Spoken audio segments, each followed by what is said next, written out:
Corinthian Casuals are a team in the Combined Counties League Premier Division South. Despite that, they're one of the most important clubs in world football. Here's why. The club was formed in 1939 as the result of a merger between Corinthians FC and Casuals FC. Now, Corinthians FC were founded in the late 1800s when the FA's top brass were sick of getting pumped by Scotland every time they played them. As a result, a man called Nicholas Lane Jackson set up an amateur side which would bring in the best players who could all play for the national side. And it worked. It wasn't long before England were dominating the international fixtures they played, and it was largely down to Corinthians. In fact, in 1894 and 1895, they played consecutive games where Corinthians provided the entire England 11. But the thing is, the players refused to play professional football. They didn't believe in it. They wanted to spread the values of sportsmanship, competition, and played for the love of the game. It also helped that most of the players were Oxbridge graduates who didn't need the money. But instead of entering the league and cup competitions, they played exhibition football and toured the world, bringing the beautiful game with them. And it was this which spread the game throughout the world and made it so popular. Most famously, in 1910, they travelled to Brazil. And the locals in Sao Paulo were so impressed, they started their own team under the same name. Yes, the same Corinthians who won the FIFA Club World Cup in 2021, one of the biggest football teams in Brazil. Now, they were global superstars, and despite not being professional, Corinthians drew in the crowds. Everybody wanted to play them, everybody wanted to watch them. So much so, they regularly played the winners of the FA Cup in what eventually became the Community Shield, winning most of the time. They actually inflicted Manchester United's worst defeat, 11-3, a record which still stands to this day. Now, fast forward to today, Corinthian Casuals still don't pay their staff or players. The ethos of sportsmanship is still at the heart of everything that they do. And even though they're a side in the lower leagues, if you make the trip to King George's Field in Tolworth just off the A3, you'll most likely bump into Brazilian Corinthians fans who often make the pilgrimage across the globe just to watch their founding team play.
This is Paul Hawksbee and Andy Jacobs with you through until 4 here on talkSPORT. Where this afternoon, Andy, please tell us what is coming up. Well, coming up over the next 3 hours, we'll ask a seasoned Amorim watcher to mark his first anniversary in charge.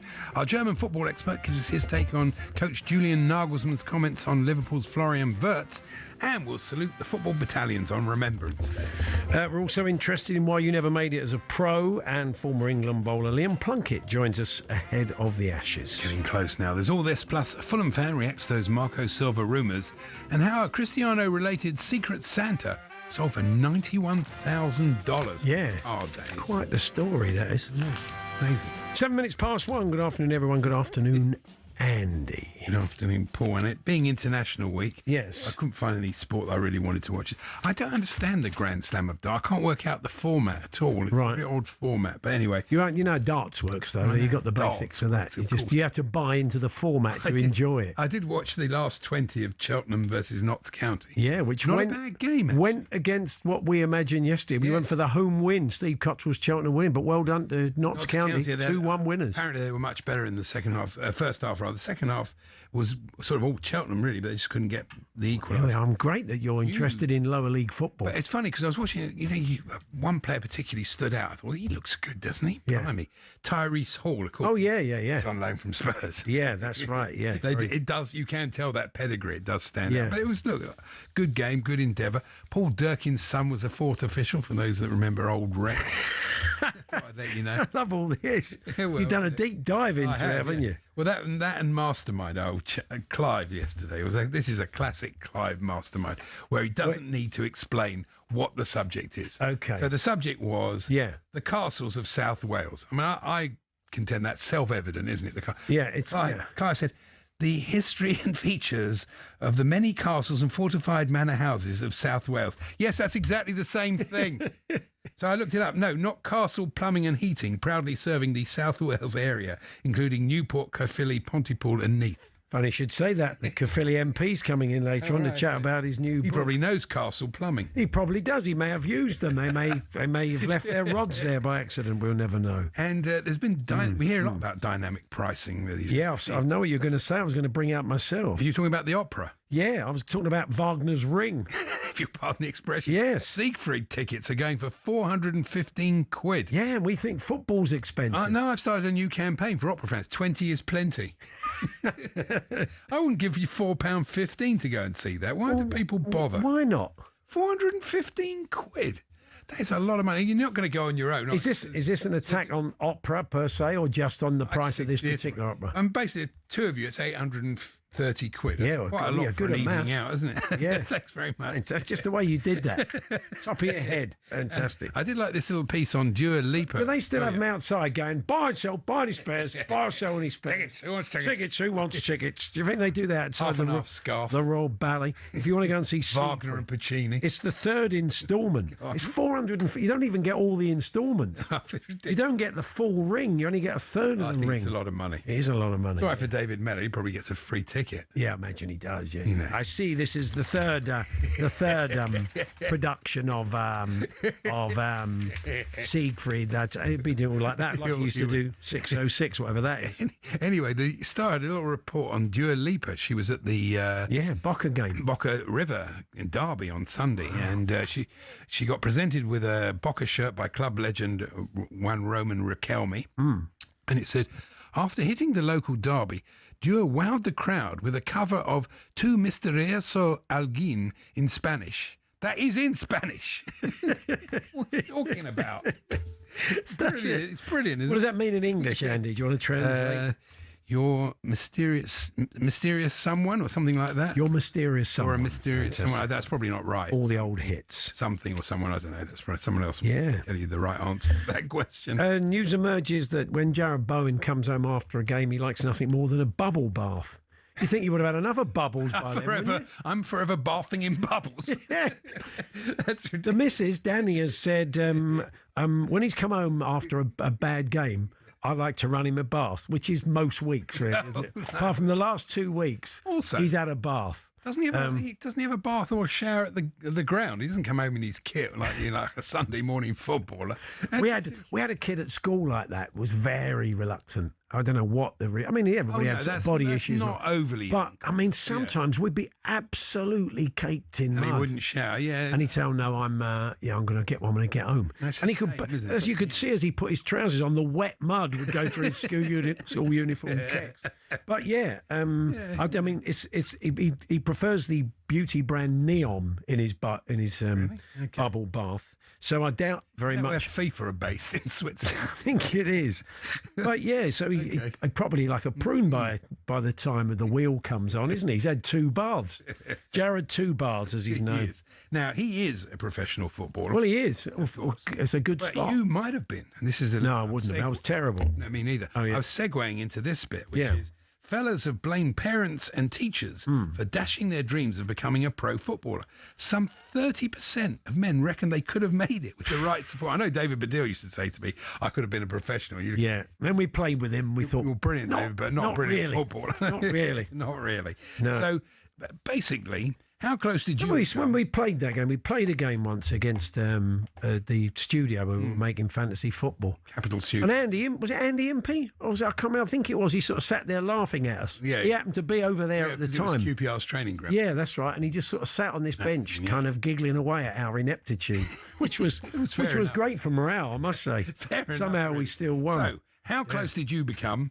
And whose fault was it that you didn't become? Whose fault is it? You can take the mickey. Whose fault is it that you're not now living in a mansion in all the having a bubble bath, having a bubble bath run for you by the good people at Neom?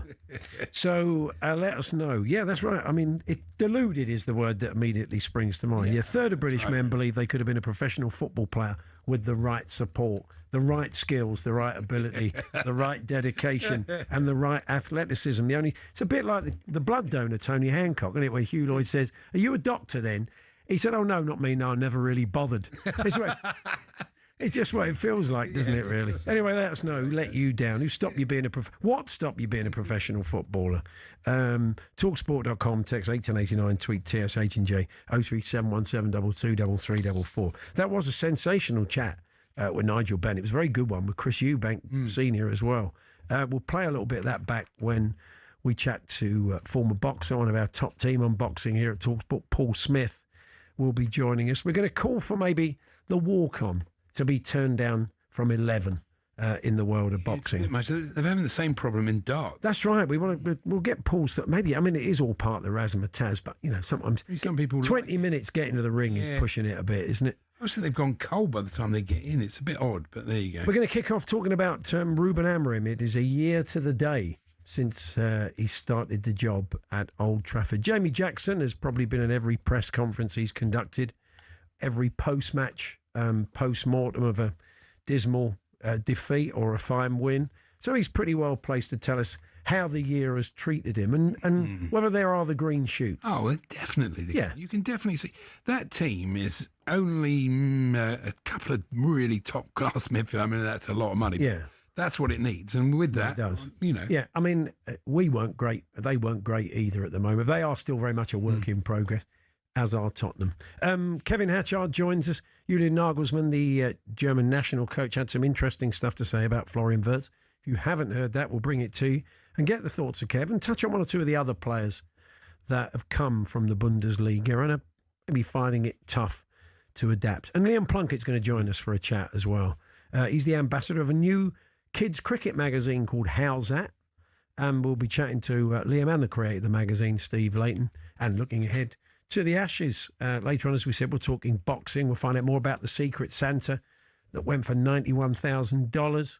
And the author, the MP for Caerphilly, Chris Evans, pops in to see us.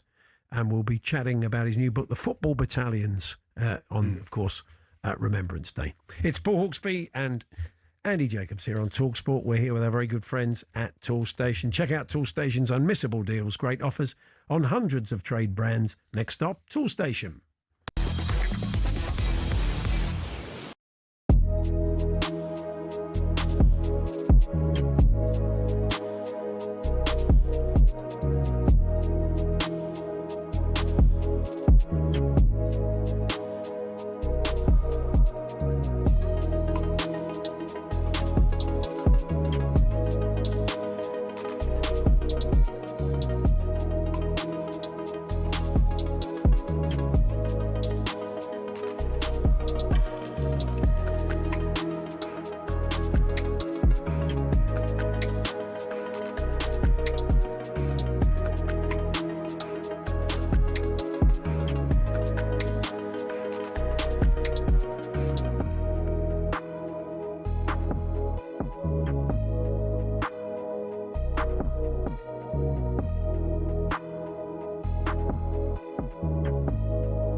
Manchester United have appointed Ruben Amorim as their new head coach. You look at what he's done at Sporting, he's shown that he can turn the team around quickly. I'm excited about Amorim. Be interested to see how he sets up. The great unknown. We've no idea how he's going to do. I think that our goal is to win the Premier League. That is our goal. When it all goes wrong. Manchester United breaking a lot of records. That's 15 defeats this season in the Premier League. Manchester United lose a 5th game in December.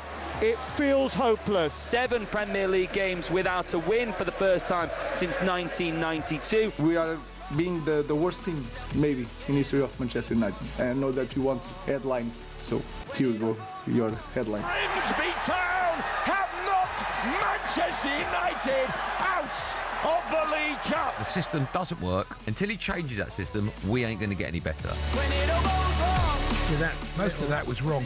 Well, that bit of Andy, though, we don't know. We don't know what we're going to get, but we live in. And then, if you know, it's been a tough year. I think it's fair to say it's a year of the day since he actually took the job on.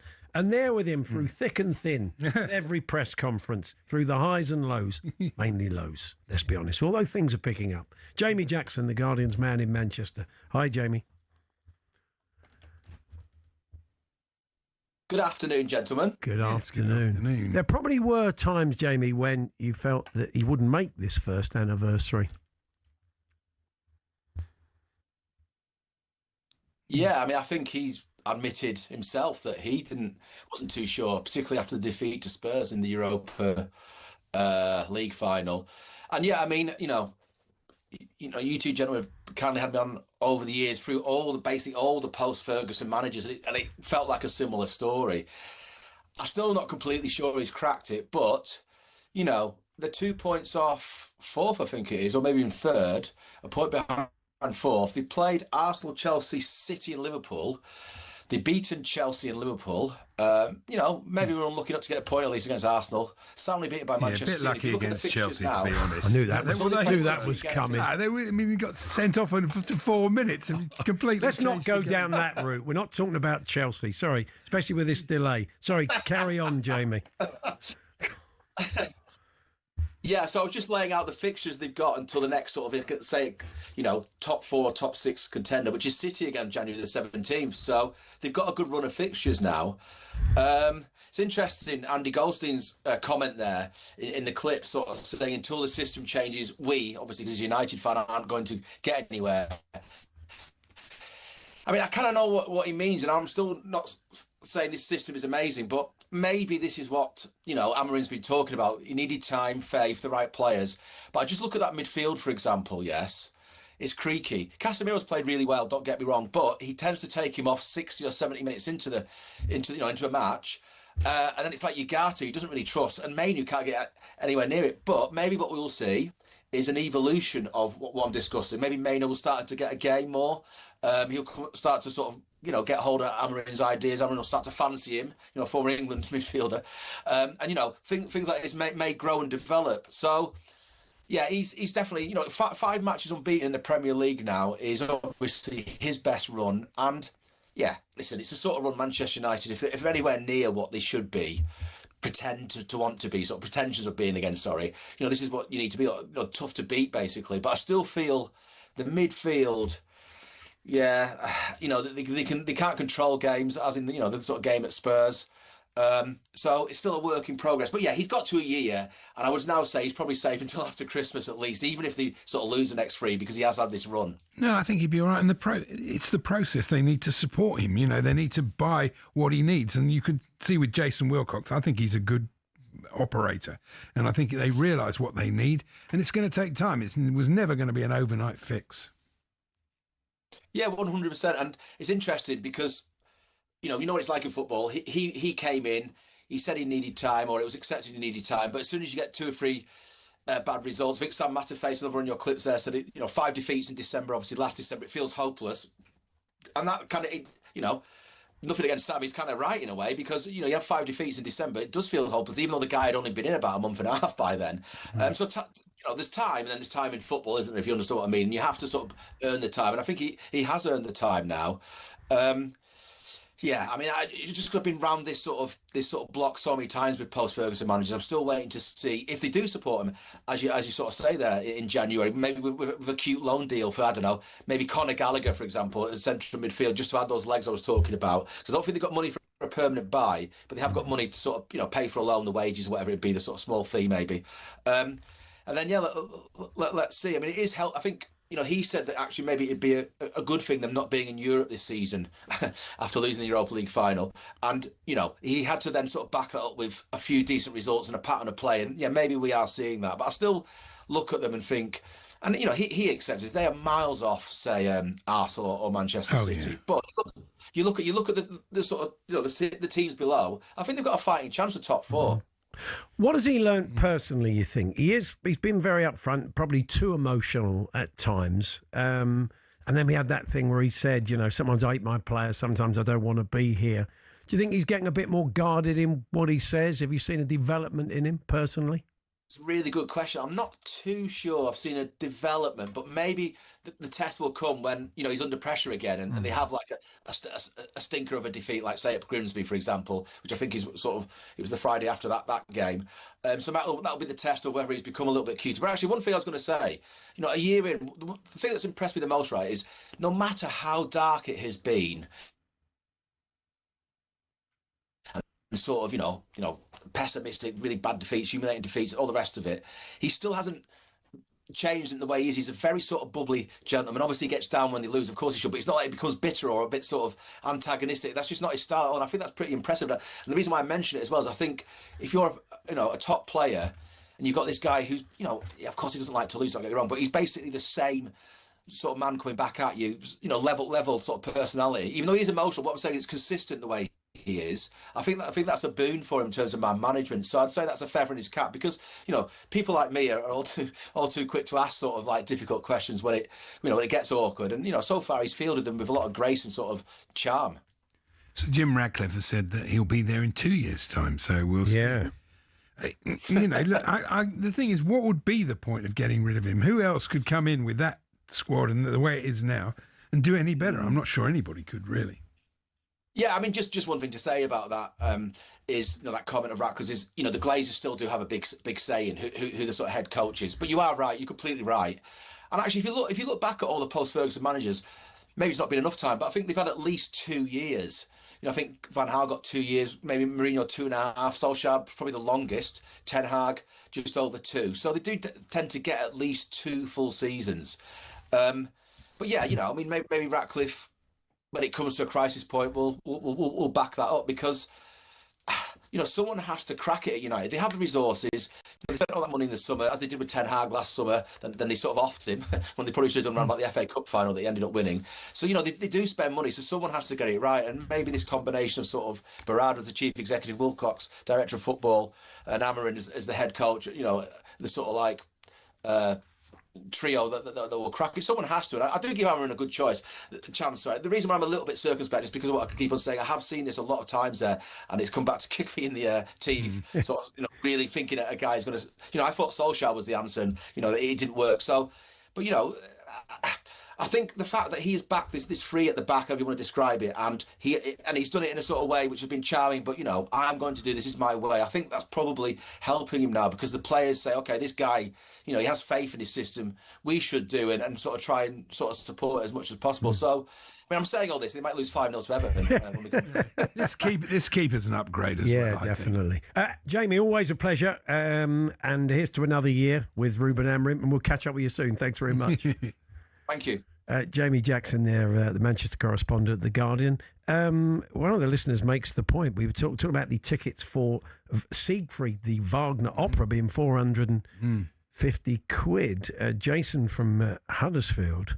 And that was it Mickey Hounslow? Who gave us Mickey Hounslow one as well. A few people had this. He loves the opera, Mickey. Oh, he does. Mickey Hounslow, he's always there. Yeah. But I suppose the ultimate one was a tenner for a tenner, one of the listeners said. Mick said, yeah, surely the tickets, the opera should be a tenner. Yeah. And Jason from Huddersfield, Andy missed the gag there. Surely a tenner is plenty, not 20. It doesn't rhyme. Well, why did you never become a professional footballer, asking you this afternoon? Because 30% of men feel they could have made it if they had more support and a little bit more luck. I would have definitely gone pro as a footballer, but I ruptured my ACL when I was 31, and that was the end of the dream, says Lee, the deluded Liverpool fan. That's very good. I was about to sign for Colchester in the 70s on the Monday. Sunday evening, I had terrible pain in my side, went to the hospital, found I had a grumbling appendix. I told the doctor, well, I'm signing a professional football contract tomorrow. He said, OK, do you want to be a dead goalkeeper or an alive person? So I take it as he sent that, he went for the latter. But keep telling us why. You didn't quite make the professional footballer. And we didn't ask for any opera football-related puns, did we? Who sent one of those in? I think we've already had... I can't find it. Anyway, we've had a few of those. Don Giovanni Van Bronckhorst. Yeah. There's nowhere to go after that. No, forget talksport.com, text 8 to 89, tweet TSH and JO 37172233. Right, CEO Paul Barber of Seville. Yeah, that's it. Thank you. We've exhausted it. Yeah, Bakayo Scala, one of the listeners came up with it. There he is, Pete in Edinburgh. Thank you. That'll do. Anyway, yes, Julian Nagelsmann, the German national team coach, had some interesting stuff to say about Florian Wirtz and his difficulty adjusting to life in the Premier League. We'll run that past you and hear from our German football correspondent, Kevin Hatchard, shortly.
Nigel Benn has told talkSPORT that the Eubank Jr. v Ben Jr. rematch this weekend could be an even better fight than the first edition. They face off again at the Tottenham Hotspur Stadium on Saturday, live on talkSPORT. Nigel told us defeat for Conor first time around wasn't such a terrible thing. After we all know what he went through and the depression, the nervous breakdown, the thing that he was actually going through, to watch him now And it's so funny that, you know, him losing that fight, I think it was a blessing. We also spoke to Eubank Senior earlier. Watch that back on the talkSPORT Boxing YouTube channel. Elsewhere today, it's our understanding that Fulham are weighing up the future of Marco Silva. Here's talkSPORT's Alex Crook. I wonder if this might come to a head sooner rather than later, because I'm told that members of the Fulham hierarchy are not happy with the start they've made to the season, and obviously he's not been happy with the backing he's had of the transfer market. The Premier League has moved Arsenal and Crystal Palace's fixtures ahead of their EFL Cup quarter-final. They had been scheduled to play on the Sunday, 2 days before the match on December the 23rd, but now both Everton v Arsenal and Leeds v Palace will take place on Saturday the 20th of December at 8 p.m. In the England camp, Trevor Chalobah and James Trafford have been called up. It's after the injured Nick Pope and Anthony Gordon withdrew.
Now, darts world #1 former world champion Luke Humphries joined talkSPORT's Harry Durham for an exclusive interview ahead of his appearance on the legendary TV show Bullseye, which was back at the weekend. Very entertaining too. With Ali Pally right around the corner, Cool Hand revealed how many world championship titles he wants against his name. I reckon 3. I think that's a fair number. I'd love 5, just to be on that. Raymond and Bristow, yeah, I mean, I'd love 6 to overtake it, but yeah, I think if I'm being realistic, 3. I mean, I've got 20 years to win another 2. I think if I win one in the next 3 or 4 years, it's definitely possible, but you never know. I could never win another one. And, you know, the World Championships don't just come around. They're really hard to win. Yeah, it kind of benefited me playing Luke in the final, to be honest. I think if I'd have played Rob, I might have thought a bit more about it, like, okay, well, I'm a favourite, so everyone's going to expect me to win, but I felt like everybody was just wanting Luke to win. Yeah. I was thinking, okay, well, if he wins, everyone gets what they want. And obviously, when I got into that winning moment, 6-4, I'm like, right, well, this is yours now. You know, you've taken the game away from me. You can head over to the talkSPORT Darts YouTube channel now to watch the full interview with Luke Humphries, and remember to subscribe to the Darts YouTube channel and keep across all talkSPORT network this Christmas for our extensive and expert coverage live from Ali Pally. Yeah, I love my bully they brought in. Yeah, a little, nice, weren't they? We met the executive producer whose dad created the show, Laura. He's a Sunderland fan, bully. And Richard, the scorer we saw at the weekend. Yeah. Is he a Sunderland? Yeah, of course he's a Sunderland fan. So anyway, we move on. Julian Nagelsmann, the German national coach, in this international break has been talking about Florian Wirtz and his issues so far settling in after that big transfer to Liverpool. These are some of the things he said. They somehow don't like to shoot the ball in. He is creating chances for him. To be honest, the overall situation doesn't make it easy for Flo. No, he was a Flo. The whole club isn't as stable this year as it was last year. Much harder to slip into the team now. If you look at the game against City, they were actually the worst team over the 90 minutes. Difficult for Flo to make a big impact. Ultimately, the overall situation is such that he needs a little bit more time, which is normal. You see that with other players who move to the Premier League too. We know what he's capable of. It's perfectly normal for a player of his age to have a dip in form. He also talked about egos at the club getting in the way. Everybody wants to be the main man. So let's see what one of our top team on European football and German football. That's a bit naughty, actually. That's sort of interfering a bit. That was a little bit. Kevin Hatchard joins us. Hi, Kevin. Hi, guys. How are we? Yeah, good, thanks. Look, it's been a big story. We even had Gary Neville saying he looks like a little boy, which was probably a bit on the nose. But look, he's been honest about it, though. He says that It has been it's quicker, it's more kind of hectic, it's probably more physical. You don't get the free kicks you may get in the Bundesliga that you do, in the Premier League. So there was always going to be a period of adjustment. Is it taking you longer than you imagine, Kev? I think the numbers are. I think the performances aren't as bad as some have made out. I mean, they were awful in general at the Etihad on Sunday, so I wouldn't necessarily pick him out per se. I think it was a difficult game for him. Thought he was much, much better against Real Madrid in midweek. He created 5 chances in the first half. And actually, if you look at the moment when he breaks away down the right in that game and crosses perfectly for Dominic Szoboszlai, and Szoboszlai gets denied by a world-class save from Thibaut Courtois, that's the kind of thing that's happening time and time again to him, that he is setting people up, and chances they'd normally put away, they're hitting the post or they're putting them wide. There was a brilliant spin at Chelsea where he kind of flicked the ball with a kind of ballet pirouette into Salah's path, and Salah just hammered the ball into the side netting. So, look, with 2 or 3 of those looking different and becoming assists instead of nothing, then the situation looks a little bit different. Has he been as good as he can be? Nowhere near. But is that going to come? Yeah, I firmly believe it will. Is he playing in the right position, though? That's the interesting thing. See, I see him as one of the sort of front players, the way he's, especially in English. He's not really playing with a 10, is he, slot? So That's the problem, because I think what Liverpool did was they tried to accommodate that early on. I think they tried to play him in that 10, but there are a couple of issues with that. The first thing is it disrupts their title-winning midfield.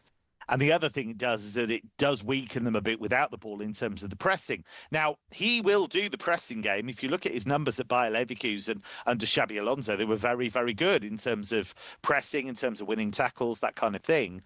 But he is finding this quicker, more physical, more difficult to get shots away, more difficult to get passes away. But all of those little bits of imagination, all of those ideas are still there. And I think he's still up for the challenge.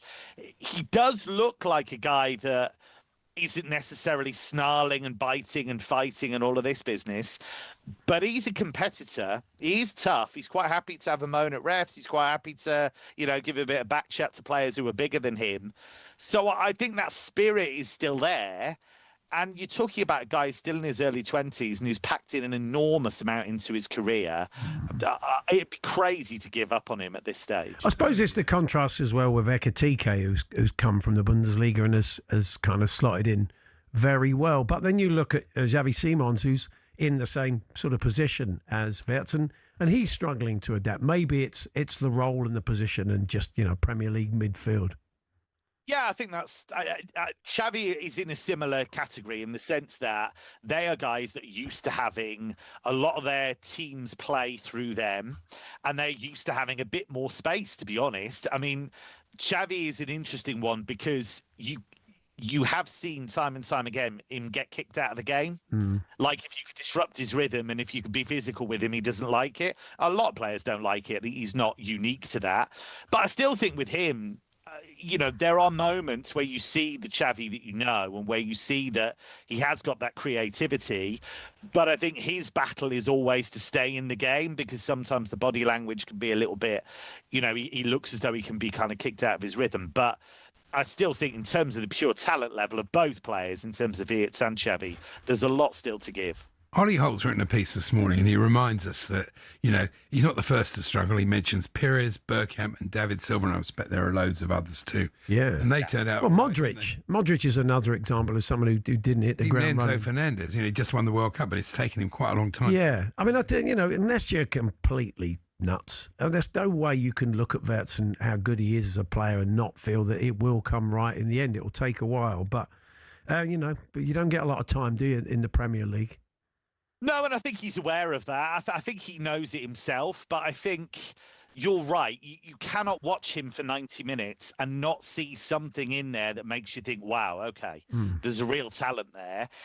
But this is the hardest challenge of his career so far, because he's a guy that is used to being the main man. He's used to being effective in every single game.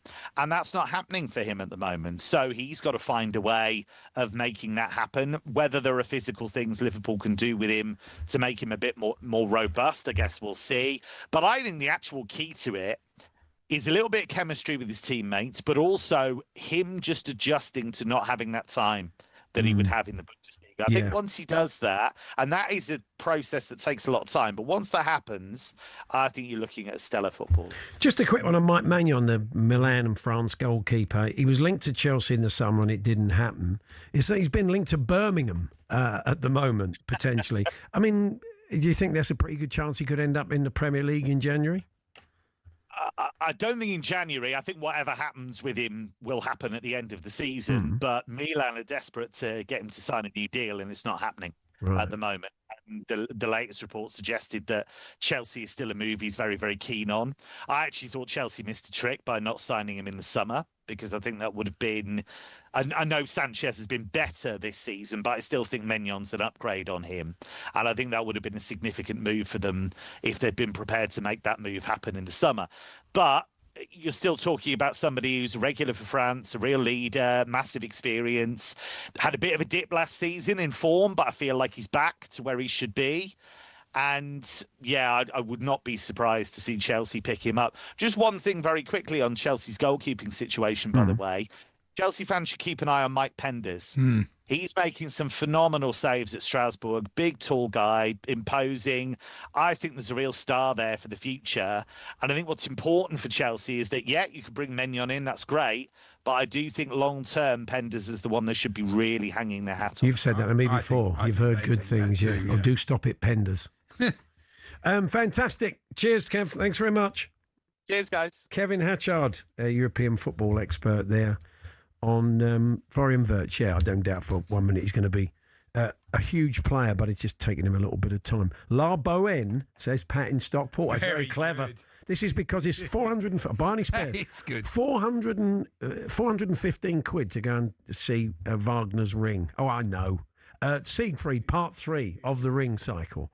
It's a lot of money, isn't it? £415. That's ridiculous. That is prawn sandwich at a football match, justified, isn't it? It's just there's no. I mean, however good it is, that's a ridiculous amount of money. Yeah. Luciano Pavarotti says Dandel. That's not bad. We said that we'd exhausted it. If you must, why did you never become a professional footballer? What stopped you being a top pro? I missed out on my football career after a couple of years at Southend in the 90s. I had an issue with my back. They wouldn't have me back, says Jimmy. Thank you very much. Talksport.com, text 81089, tweet TSH and J, 03717223344. I'm going to tell you about a kids' cricket magazine called How's That? And have a chat with Liam Plunkett as well ahead of the Ashes. We're here, of course, with our very good friends at Tool Station. And you can check out Tool Station's unmissable too many bits of paper. Check out Tool Station's unmissable deals. Great offers on hundreds of trade brands. Next stop, Tool Station.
Good afternoon, Paul Hawksbee, Andy Jacobs here on talkSPORT. Now, with the Ashes on the horizon, very timely that we have a new kids cricket magazine. I don't think that, for someone who's involved in kids football magazines many years ago as an editor-in-chief.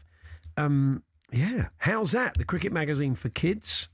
Got some fantastic stuff in here. We're going to chat now to the creator of the magazine and one of its ambassadors. That's Steve Layton, and former England bowler Liam Plunkett. Hi, guys. Hey, how are you? Good, thanks. We're good. Hi, guys. Steve, we'll start off talking about the magazine. As I said, I don't really remember it. Obviously, all know sort of Wisden and the cricketer and stuff, but there's not really been stuff out there for kids, has there? No, there isn't. And in fact, we are the only magazine in the world aimed at kids that's covering the sport of cricket. And a lot of the team at Howsat have been involved in junior cricket for some time, primarily through coaching programs and similar. We had a number of parents coming to us and saying, look, there's no content out there for the kids that keeps them offline. There's a lot of adult-focused cricket content out there, but it's all online. And parents wanted to get the kids offline and give them something that was educational, that was fun, that was exciting, and that would engage them with the game and develop their love of the game. So that's why we came up with the concept of the magazine. Yeah. So I think 70s and 80s football magazines. Yeah, absolutely. To have a magazine in your hand is always a good thing. Liam, I think the other big thing and the big change in cricket is the rise of women's cricket, which means now the market, when we were kids, it would probably only been something for boys, but now it's for both, isn't it? And that expands your whole market. Yeah, 100%. Oh, sorry, Liam, after you. Sorry, Liam. Yeah, jump in. Yeah, 100%. I think you guys touch on it, is when you're growing up and the football stickers, and you get something to take away and show your friends and swap, and it becomes a full thing. But yeah, to your point now, it's a huge market. There's obviously young girls and women love cricket. So obviously the magazine opens up to many different, obviously, boys and girls. And it's actually exciting when you first get that magazine or you potentially get stickers. It's all about having fun with your friends and learning about the game. This also around an Ashes is great. When my son was playing around 2005, that series, and he was playing Colts cricket, the week after the final test, loads of kids came along to try out. Not all of them stayed, but a lot of kids came along. So it is a good time. It's interesting, Steve, because Andy's grandson, what's he now, 9, Andy? 9 this month, 9 next week. Yeah. He's probably never really had magazines. He's seen stuff online, but think he's going to love it. You think he's going to love it? No, he plays club cricket and he's quite a promising young player. So yeah, he's definitely going to love it. What would you say is the age group you're aiming for? So we're looking at really 5 to 14 with a kind of sweet spot of 7 to 12 in the middle of that. So your grandson's right in the middle of that core market for us. So he will love the magazine, and he's one of several hundreds of thousands of people who are now engaging with cricket in the UK. We've got 43,000 teams across the UK, and 3,000 of those teams almost are girls only, to Liam's point about the broadening appeal of the game. Chance to Shine have done a lot with that. And also the 100 has been, people are a bit snobby about it, but one thing about you do notice when you watch it is how many kids are there and how much they enjoy the whole family day out. Yeah, that is very noticeable, Liam, isn't it? The kind of demographic. It's kind of worked from that point of view, certainly, isn't it? They've done a fantastic job in terms of the full family day out. And if you can come as a young boy or young girl, you can watch the women's game and the men's game. I think they've done it fantastic in terms of what it's like in terms of entertainment for the day. And people will walk away, especially kids will walk away from watching them games. And I'm sure they'll want to come back because they had a magnificent day. There's something for the dads to have fun with as well, because in the latest edition, there's a Travis Head poster, so I'll be putting that up on the dartboard, definitely, when they get in. So we're not far off, Liam. Yeah, we've got an Ashes preview, haven't we? We've got a big Ashes preview in the... How are you feeling as we get ever closer? We had Beefy on the other week, and he's very worried that we're undercooked. I know you feel a bit similar, Andy, not enough. They've all been playing Shield cricket, and we've got hit the ground running, really, with... I mean, you've been out there during an Ashes series. We're in and around the team. What do you make of this? Yeah, I mean, I think you always want to have a game or two against an opposition that you don't know. But I'm sure this team is, obviously, the way they play is positive, and a lot of our Lions bowlers are very good. A lot of our backup bowlers are very good. And I think it's going to be a good practice game before they actually play the first test. But yeah, I mean, you'd always want to play 2 or 3 4-day games before you play a test match, because that's the best proper preparation. But the guys are very positive. You can see that the way they play the game, the way they think about the game. So I think they're going to go into the game looking like we're fresh and we're ready to go, rather than being a little bit burnt out from 3 warm-up games. I think they're going to look at it like we're fresh and we're raring to go. Mitchell Starc has called for results pitches, and you do feel, looking at both squads, really the strength of both teams is in their bowling, and the batting for both sides is a bit vulnerable. So it could be quite a low-scoring series. Yeah, I mean, we'll see. I mean, there's a lot of talented bowlers, and I think when you talk about the batting lineups, there's a lot of uncertainty. There's people who are going to play who've maybe not played, obviously, many test games. But that's the exciting part. There's also an opportunity for a youngster or someone who's not played much test cricket to stand up and showcase their skills and potentially go on and get a big 100, a double 100. That's the beauty about this series. There's a lot of the unknowns, a lot of the unchallenged. And that, for me, is an exciting. It makes me want to watch. So, Steve, tell us where we can get How's That? How can we get a copy? Yeah, you just go to howsthatcricketmag.com and you'll see all kinds of special offers for Christmas, etc. on there. That's where you can subscribe. So I would encourage mums and dads and granddads and grandmothers to get on there and sign their kids up for a nice annual subscription as a Christmas present. Lovely. Good to talk to you, Steve. Best of luck with it, and all the best, Liam. Thanks for joining us. Thanks, guys. Have a good day. Steve Leighton there, the publisher of How's That, the new kids cricket magazine, and former England bowler Liam Plunkett. Our thanks to them. And, of course, we'll be right across the Ashes. Got a special Ashes-themed show for you coming up from Sixes Cricket, and Darren Goff, Steve Harmison, lots of top guests joining us on the day to build up to the series. Coming up in the next hour, the Secret Santa that went for $91,000. Paul Smith from the world of boxing joins us. We'll play you a little bit of Chris Eubank Sr. and Nigel Benn, who were on with Jim and Simon early on, which was a fascinating listen, and all manner of other stuff besides coming up over the next 2 hours.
Yes, we'll talk boxing in the next hour, lots more besides, and chat a little bit more about those Marco Silva rumours, should I say, with not ruins, it's not that bad at Fulham, with Fulhamish's Elizabeth Barnard. That is after Max Scott. Save me, Max, with the sports headlines. talkSPORT Sports Update, powered by the Nissan Van Range. Commercial vehicles that go the distance for your business. Search Nissan Vans or head to your local Nissan Van Centre. Cheers, Paul. Good afternoon. Now, Nigel Benn's been in the studio and says he's more convinced than ever his son Connor will avenge his defeat to Chris Eubank Jr., saying that loss was a blessing in disguise. He's just relaxed in himself and in that the love that he's actually showing Chris. Even though with the smash his face in, it's just like he's completely different. And I love the position that he's in, watching him train, watching him spar. But after the first bout hospitalised both fighters, Chris Eubank Sr. told talkSPORT he's still concerned about Junior fighting at 160. Junior standing toe-to-toe from the 6th round? This is legendary behaviour. But there's a price. No one talks about that. You can watch both interviews with Eubank Sr. and Nigel Benn on the talkSPORT Boxing YouTube channel. Remember, we'll be bringing you live coverage of that fight from the Tottenham Hotspur Stadium live on Saturday night. Elsewhere today, Arsenal and Crystal Palace's pre-Christmas Premier League matches have been moved to accommodate their EFL Cup quarter-final. Meanwhile, talkSPORT understands Fulham are weighing up the future of Marco Silva. There's more on those stories on the website at talksport.com. And in Aussie newspapers describe Joe Root, the number one Test batsman in the world, as Average Joe. But England batting coach Marcus Trescothick's backed Root to score his first Test century down under. His game has gone to the next level, and hence the reason where he is on the rankings of what it is. You'd be very surprised if he doesn't carry on in that same sort of vein, really, with the style of player that he is and the quality performer he is. With the Ashes just 10 days away, head to the talkSPORT Cricket YouTube channel for all the build-up. talkSPORT News. The outgoing BBC boss has told staff mistakes have cost us, and a court's decided asylum seekers can continue to be housed at a protest-hit hotel in Essex. More from the news team at past. talkSPORT weather with QuickFit. Get a free vehicle safety check at all of our 600 centres nationwide to keep you safe on the road. QuickFit. Drive away happy every time. Rain will be spreading north and west today. Heavy at times, staying dry in the east, but largely cloudy.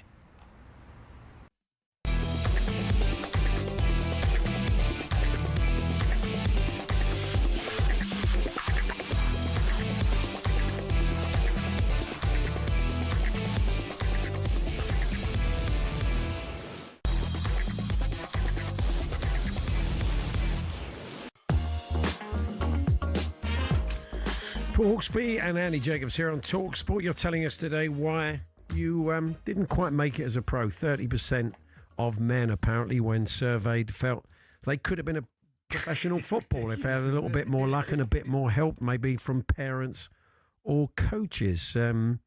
This is from Ian. I told my dad at about 13 years old, after playing a really good game in goal, he said, the days when goalkeepers used to catch the ball and were hammered for parrying it. I said, I want to be a professional footballer. He said, no, son. Concentrate at school. You'll never be a footballer. I said, why not, Dad? He said, because you're not good enough. Fair enough.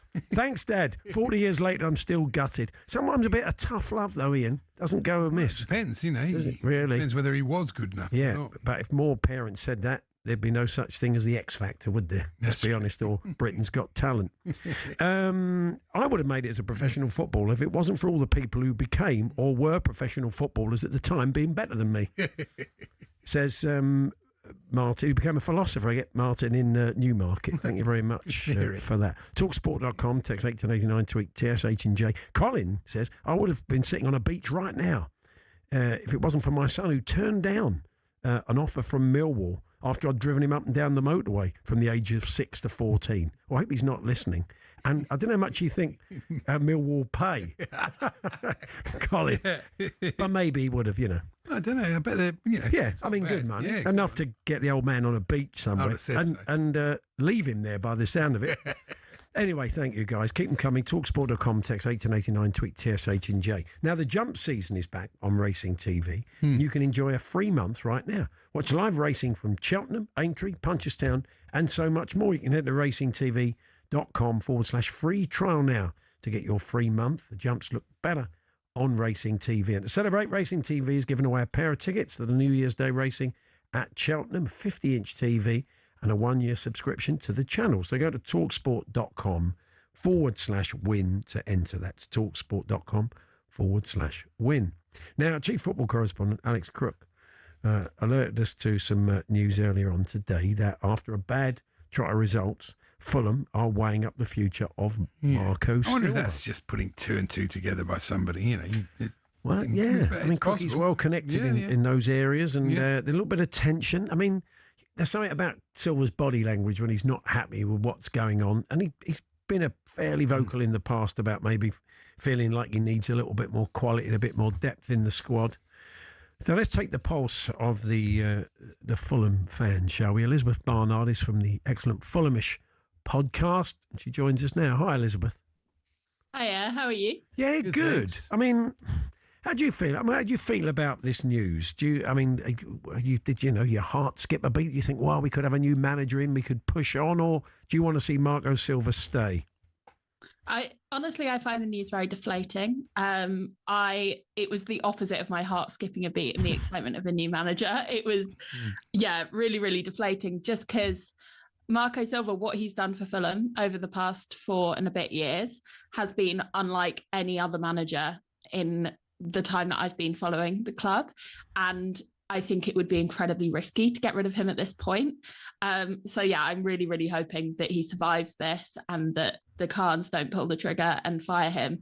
I think it would be really bad for the club. Yeah, he's been, as we said, he has been quite vocal, isn't he? And he felt he needs a bit more support. Maybe that's just kind of played badly with the hierarchy. It's maybe not a matter of them getting rid of him because they don't value what he's done, but maybe just a bit of a fallout over him being fairly outspoken. Yeah, I think that's my concern. He's been very vocal quite often in the past about recruitment, but this summer it really came to a head. And if you look at our summer recruitment on paper, it looks good enough. New exciting players, club record signing of Kevin, a good few players in on loan and some interesting options. But they didn't come until at the end of the window. The only player that we signed before deadline day was a backup goalkeeper. So I understand why he's so frustrated not having the time to bed in these players. And he is cutting a frustrated figure on the sideline at the moment. 5 losses out of 6, though, is not great. What do you think has gone wrong that's caused this? It's really hard to say. I think when you look at that headline figure, it is bad, and there's no getting away from that.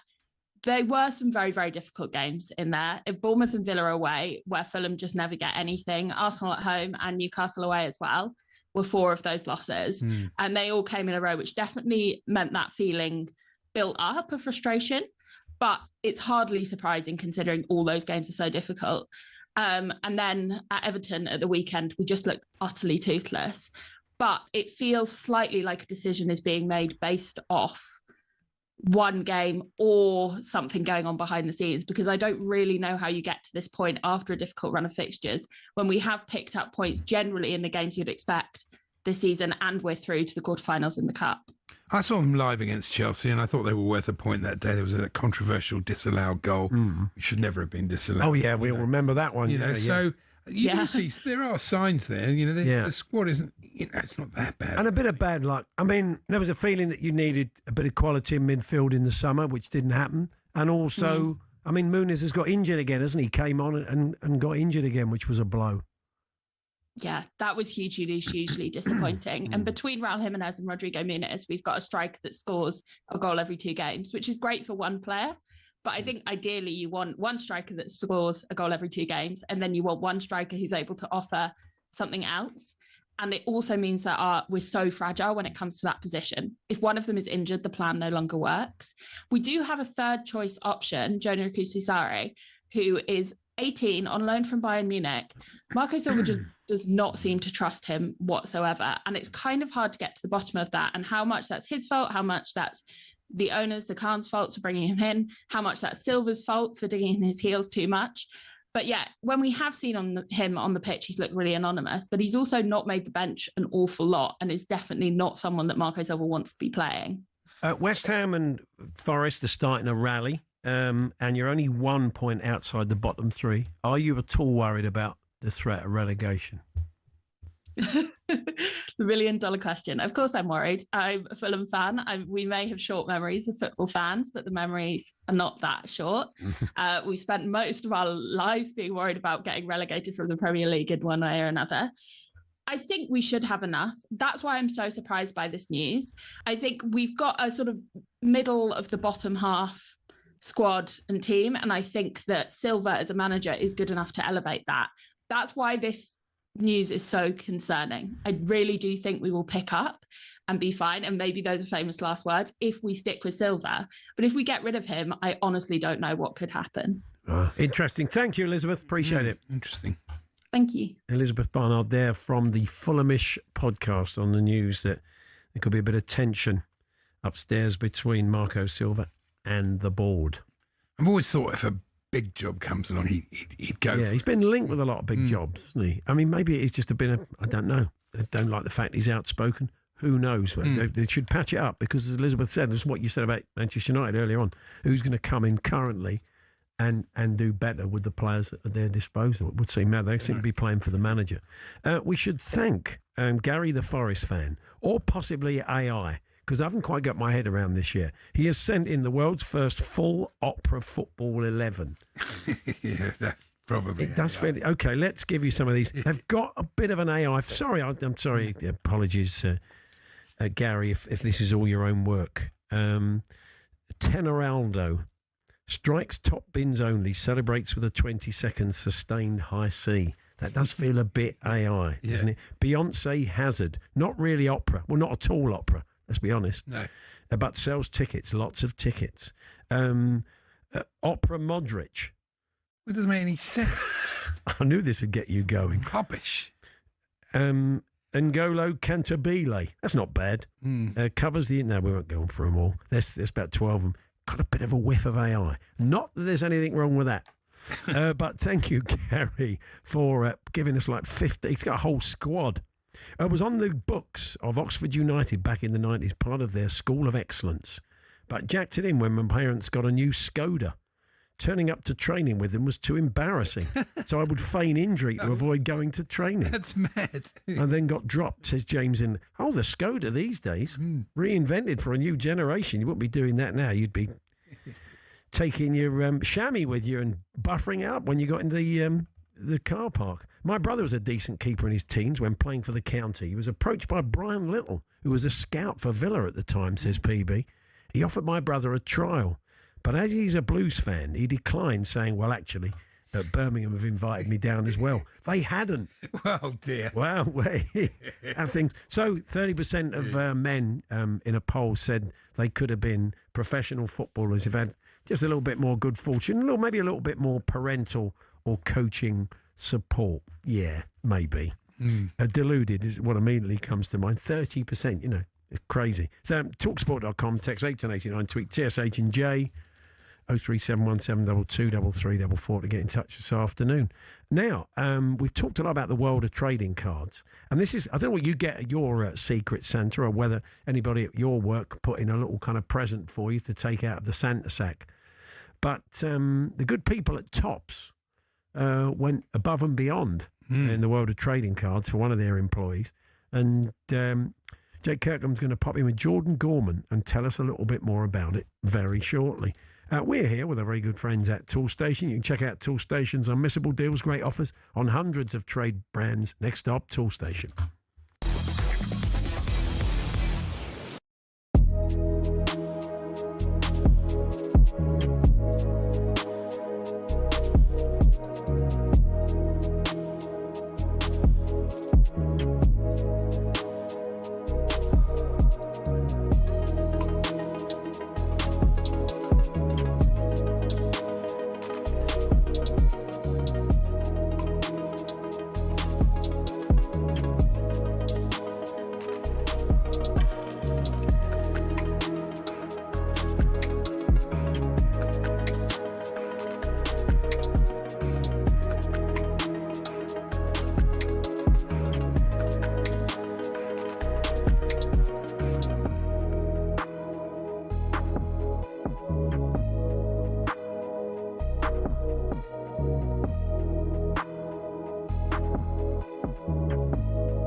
Hawksbee and Andy Jacobs here on talkSPORT. And when our next guest comes in, we do get a lot of feedback from the listeners, and he personally gets a lot of feedback with questions about the world of trading cards. He's from Majesty Grading Company. That's Jake Kirkham, and he's brought along somebody who does trading card shows. He's got a new one coming up, and that's a kind of good way of getting into collecting. And that's Jordan Gorman. Good afternoon, guys. Good to see you. Nice to see you. We'll come on to what Jordan's up to in a minute, but Jake, you've got quite the story. We've been saying it's a sort of secret Santa from the good people at Topps, which has paid out rather spectacularly for one of their employees. Yeah, 100%. So this story kind of stems back from probably about 2 years ago when it first kind of come across my desk.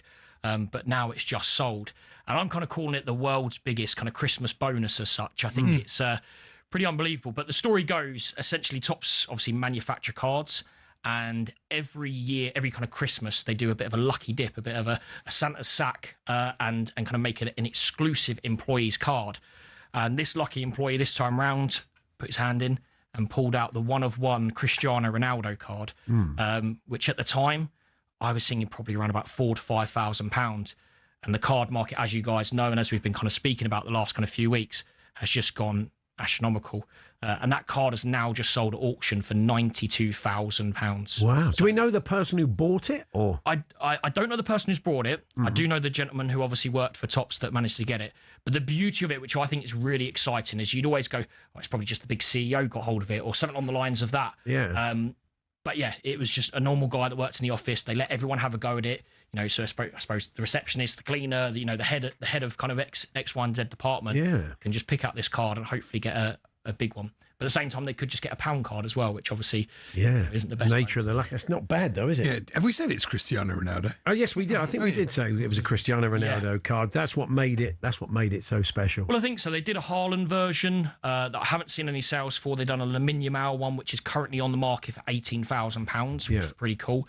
And then in the baseball world, they did a Shohei Ohtani card, which sold last year for $47,000. That's probably worth even more now after the latest World Series. I know, yeah, it's gone crazy in terms of his prices as well. But yeah, I think it's such a exciting thing. It's obviously something that probably started off in the office as quite a fun thing. Yeah. And now I can imagine they get people queuing up the doors to apply for jobs with Topps because you might get $100,000 bonus for Christmas if you pull the right card. Not so bad. Now, whenever you come in and when you talk about trading cards, one of the questions you get afterwards, people reach out and they say, "How do I get into this? How do I kind of get a base? How do I start getting into the world of sort of trading cards and collecting?" And Jordan, you put on shows. I mean, these aren't online shows; these are real, tangible. Go along and swap cards and meet people. And this you're doing the next one at Olympia, which is a big room. So it would suggest there's going to be a lot of people there. Yeah. So next weekend on November 22nd, we have what's called the Collector Showcase, and that'll be over 6,000 collectors gather, and it's just full of exhibitors, collectors, and we have loads of special guests as well. So we have two footballers coming along. That's Wes Morgan and Robert Hoot.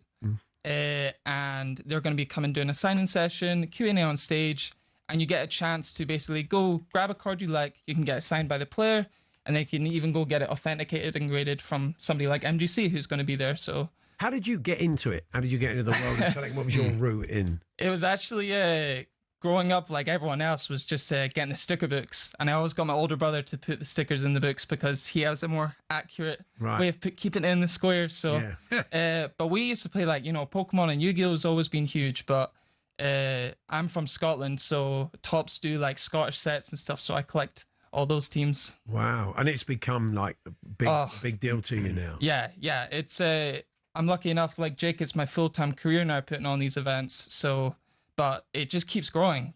We started with a room in Glasgow with 300 people, and now we've expanded to large venues in Glasgow, Edinburgh, and now London. London's huge, and there's going to be so many people at this event. It's going to be one of the biggest events you'll see in the UK and Europe. Right, so it's like a massive playground like we used to have as kids. Got, haven't got, like swapping stuff in a massive playground. That's got to be fun. Yeah.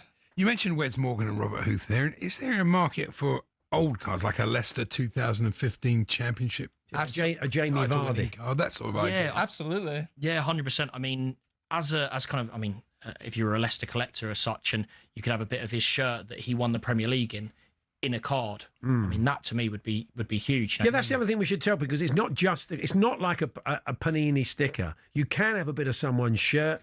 In one of these, we had a Man of the Match award, a Danny Alves Man of the Match. Emmanuel Neuer's star. Yeah, so you can get like little sort of almost bits of memorabilia built into the cards. The one big one that I've bought recently, which has gone straight into my personal collection, is a Heung-min Son card, and it has a bit of the kind of the ticker paper that went up into the air when we won the Europa League final. Oh, wow. It's got a bit of that in there, which I think obviously is very, very cool. And, you have to authenticate these, I Yep, think. that's it. So we authenticate them to make sure they're genuine, make sure they've obviously been signed by the correct person. Yeah. So we do it in person as well. So at these events, there'll obviously be people there signing. So we'd be able to make sure that that's a genuine autograph as well, which is really cool. Jordan, you said that, it was Jake who just said if you're a Leicester collector, have you got, are you a collector in one main thing? Is there a team or a player that you covet that you go after and try and get everything you can? Guys, I'm from Scotland, so my team's Ross County. Right. So I collect all the Ross County, and there's not many of us fans there. So That's I not get going to all go for the cards. 92 grand, is it? I mean, I'd pay a lot for those cards, but down here in England, I'm an Arsenal fan, so I'm enjoying what's going on just now. So,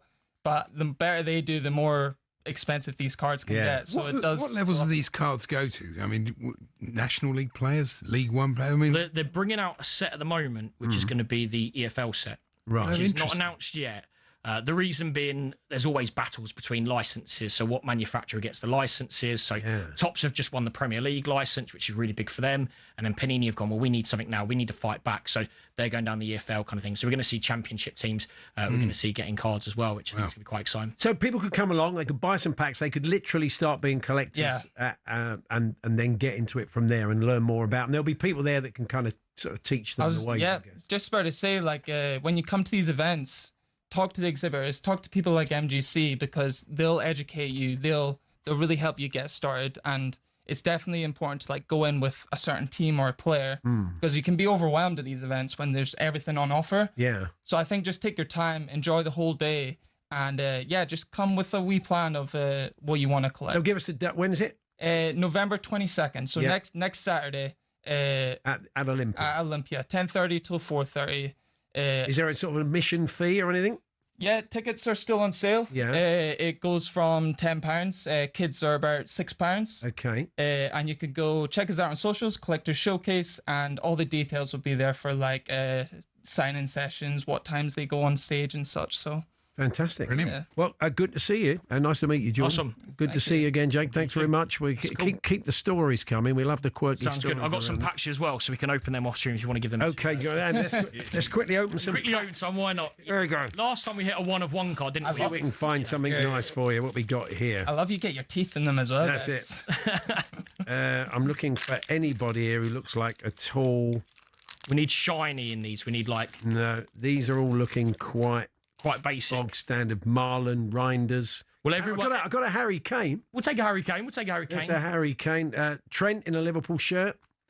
What have we got? Else have we got? Emmanuel Neuer for a lot of Bayern.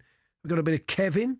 I've got Kevin. You've got Kevin. I've got a Declan Rice. So I've got a shiny. Oh, okay. Tygo Land. Is it numbered? Is that numbered 175? So 175 of that copy in the world. Okay. Again, not as good as that one last week. No one should retire. I've got a Bradley Barcola, 53 out of 150. That's not great, bad. Yeah. That's not bad. What else have we got? Trophy Chasers. This is a card that's a. Show that to the camera.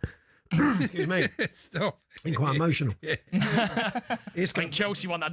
They won that trophy that year, I think it was. But Van Dijk and Frimpong. Not bad. Not too bad at all. We like a Van Dijk in this, obviously, don't we? That's the one that seems to be pulling quite a lot. Modric, Pavard, Vinny Jr., but nothing special. Crazy. Just got, haven't got. A Phil Foden with the shorter hair. There, he's looking a bit more adult. That's more rare. So there we are. Have you got anything stand out? Nothing crazy in that one. It's a shiny Reinders, but it's a shiny one, but it's not a limited edition. Yeah. Oh, well, what you going to do? Oh, well, look, lovely to see amazing. you guys. Nice And one. go along and check out Jordan Show. Thanks very much. Thanks very much. See you soon, guys. All right. Hawksbee and Andy Jacobs are going to talk a bit of boxing next.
Nigel Benn has told talkSPORT that the Eubank Junior v Ben Junior rematch this weekend could be an even better fight than the first edition.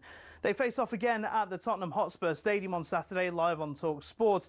Nigel told us defeat for Connor first time around wasn't such a terrible thing. After we all know what he went through, and the depression, the nervous breakdown, the thing that he was actually going through, to watch him now in this, it's so funny that, him losing that fight, I think it was a blessing. We also spoke to Eubank Senior earlier. Watch that back on the talkSPORT Boxing YouTube channel.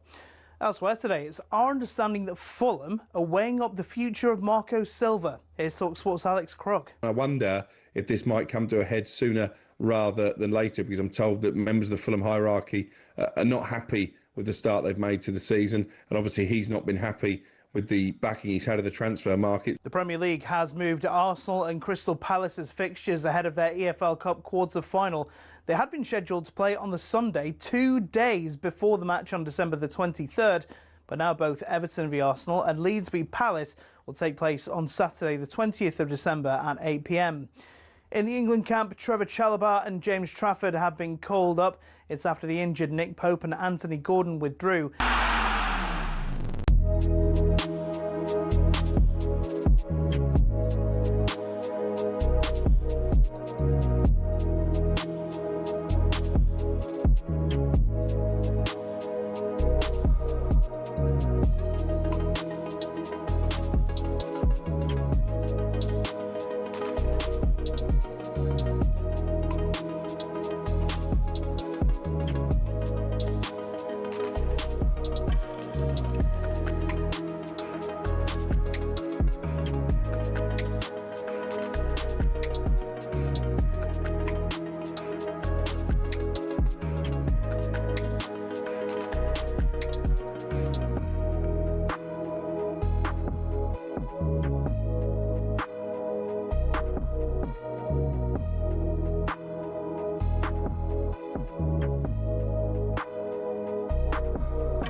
We're going to talk boxing. Spencer Oliver going to pop in and see us very shortly, and you'll hear some of those very interesting chats with Chris Eubank Senior and Nigel Benn, who were in with Jim and Simon a little bit earlier on. But before that, England take on the All Blacks at Twickenham at the weekend, and Steve Borthwick, the coach, has named his side for that match.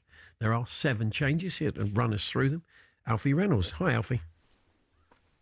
Hi Paul, good afternoon. I'm here at the England Team Hotel where preparations continue for that massive game against New Zealand this weekend. It's a match that will certainly define their November fixtures, and as we just heard with Amelia in the news, 7 changes for England from the team which beat Fiji at the weekend. 4 in the pack, 3 in the back line. In the pack it's Jamie George, Finn Baxter, Maro Itoje and Sam Underhill that come in, and then in the back line Freddie Stewart, Tom Roebuck and George Ford. George Ford gets the nod at fly half. Marcus Smith is on the bench. There's no place for Finn Smith in this match day 23. And Tommy Freeman, one of England's best players over the last 12 months, he picked up a hamstring injury, we believe, against Fiji at the weekend. He's been ruled out. The other thing that really stands out with this team is there is experience and quality on the bench. 6 British and Irish Lions. That final 20 minutes in games has been key for England so far this November in their wins against Australia and Fiji. They're going to be relying on it again against the All Blacks on Saturday. Only 8 England teams at men's level have ever beaten the All Blacks. Steve Borthwick's side will look to become the 9th on the weekend. Any major surprises for you, Alfie?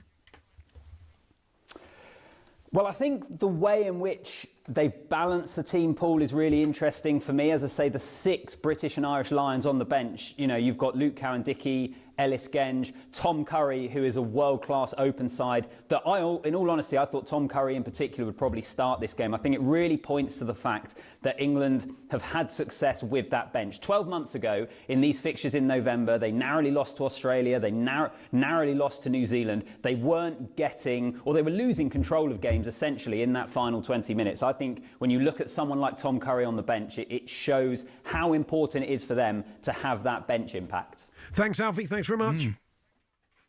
Cheers, gents. Thank you. Alfie Reynolds here with details of Steve Borthwick's team to take on the All Blacks this weekend. Now, also this weekend, we have something of a big fight at the Tottenham Hotspur Stadium. Big fight preview. Eubank Jr. versus Ben 2 on talkSPORT with DAZN. Watch the unmissable rematch live this Saturday, only on DAZN. After explosive first fight at the same venue, this Saturday, Chris Eubank Jr., Conor Benn meet again in the highly anticipated rematch. So we're going to look ahead to the big fight with DAZN. Nigel Benn and Chris Eubank Sr. joined Jim White and Simon Jordan in the studio earlier today. And they had this to say ahead of the big fight, starting with Nigel. His son, first of all, his son's over 21. He's a big man. He don't need his dad. Yeah. He can decide for himself. I agree. And he's chose to do that. So everything falls at his door. Yeah. Don't fall at anybody else's door. He has the opportunity to say, you know what, I don't want this fight unless we change it. But no, he stood by that and said, like, you know what, I'm happy. That was him. I'm with him, mate. So I can't say, well, it's all down to Chris Jr. Not his dad, because the dad always, saying everyone wants to hurt his son. No, speak with your son, because everything about them too, I'm sorry, is just full of negativity. Negativity. If sticking to the rules is negative, then yes, I did. I spoke a lot of negativity because I'm a man, I stand on the rules. As long as there are rules, then that's where you're going to see my face, and that's where I'm going to stand, and no one's going to move my view. No one. This is, of course, around the rehydration clause and some of the issues around making weight for this fight, which has been contentious. It was in the first fight. Spencer Oliver's popped into the studio. So this sort of rages on, doesn't it? And we're hearing from the two dads there. Yeah, but I think they must be loving this, because it's a revival of that great rivalry that they had. Yeah. And it's putting them right in the spotlight. I think they must be loving it. Andy, this is all about the egos, isn't it? And it's always been that way. You know, there's a family rivalry that goes back over 30 years, and the fathers, you know, they delivered, and they are their father's sons. And I think that what we saw, you know, back in April at Tottenham Hotspur Stadium was an unbelievable fight, you know, a gladiatorial fight where both guys left it all in the ring. But there's always got to be a narrative, you know, that was span around it. We knew that Chris Eubank Jr. was struggling to make the weight. He got paid extra money, so that rehydration clause was put into place. But it is a worry, you know, as a fighter gets older. He's 36 years of age now, and I know better than anyone that struggling to make that weight, how hard that can be, takes the punch resistance and all of that away. And I think we saw a little bit of that, you know, in the first fight with Chris Eubank Jr., but we just had Chris Eubank Sr. in for Talk Boxing, actually. That's out tonight at 8 p.m. And he was brilliant. You know, he was talking a lot about this and how, you know, there's weights for a reason, you know, and, you know, he is right, though, isn't he, fundamentally? I mean, of course he is. I think if you love boxing, there's got to be a little bit of a worry at the back of your mind. It's a risk, this fight, because heaven forbid either one of them was more hurt than they were in the last fight. That would look bad on the... I think the argument here, guys, is are you putting wealth over health where it should be health over wealth? You know, but Chris Eubank Jr. has always boxed at 160 pounds, so there's nothing to say. He's not dropping down in weight. He's just getting tighter at it as the years are going on. But he missed it, and like, listen, I know again better than anyone, if you miss that weight by a couple of ounces, and it doesn't sound a lot to people that are listening to this, but trust me, when a fight is dry, them couple of ounces, that can have a 20-30% effect on your performance. And I think we saw that last time against Conor Benn with Chris Eubank Jr. But, you know, he's got a different training team now. He's left Jonathan Banks. He's now with Bomac. Bomac is instrumental in the guy that come up with a game plan for Terence Crawford beating Canelo Alvarez. So he's in good hands. They've been training like dogs. You know, you've seen that. And he will be in the condition of his life. We just don't know what the effects of that last fight had with him, because we saw that, you know, he went to hospital after, severely dehydrated, and that can have a pound of effect on a fighter, you know, when you're going into this stage of your career at 36 years of age. There's another story about the ambulance being blocked, which has resurfaced as we've got closer to the fight, which Eddie Hearn and the Matchroom obviously strenuously deny, and he backs up is the case. I mean, that's all about unedifying. What do we know about that? What, the ambulance? idea that... You put that footage out. Listen, look. That's the narrative that Eubank Jr. was throwing out there. That would be nothing to do with the promoter. And if the walkways weren't clear, And I think we heard Nigel Benn saying earlier on, well, actually, Chris Eubank Jr. was at the hospital before we was. The boys ended up in beds next to each other, like the fathers did all those years ago. He said, actually, he was there before us. So that narrative that he threw out there about the ambulance and being blocked off, that would have nothing to do with Eddie Hearn. That would be to do with Tottenham Hotspur Stadium, the security around that stadium, and keeping those walkways clear. So, whether they were blocked or whether they weren't blocked, I can't comment on that. We only saw the videos where it did look like they were blocked.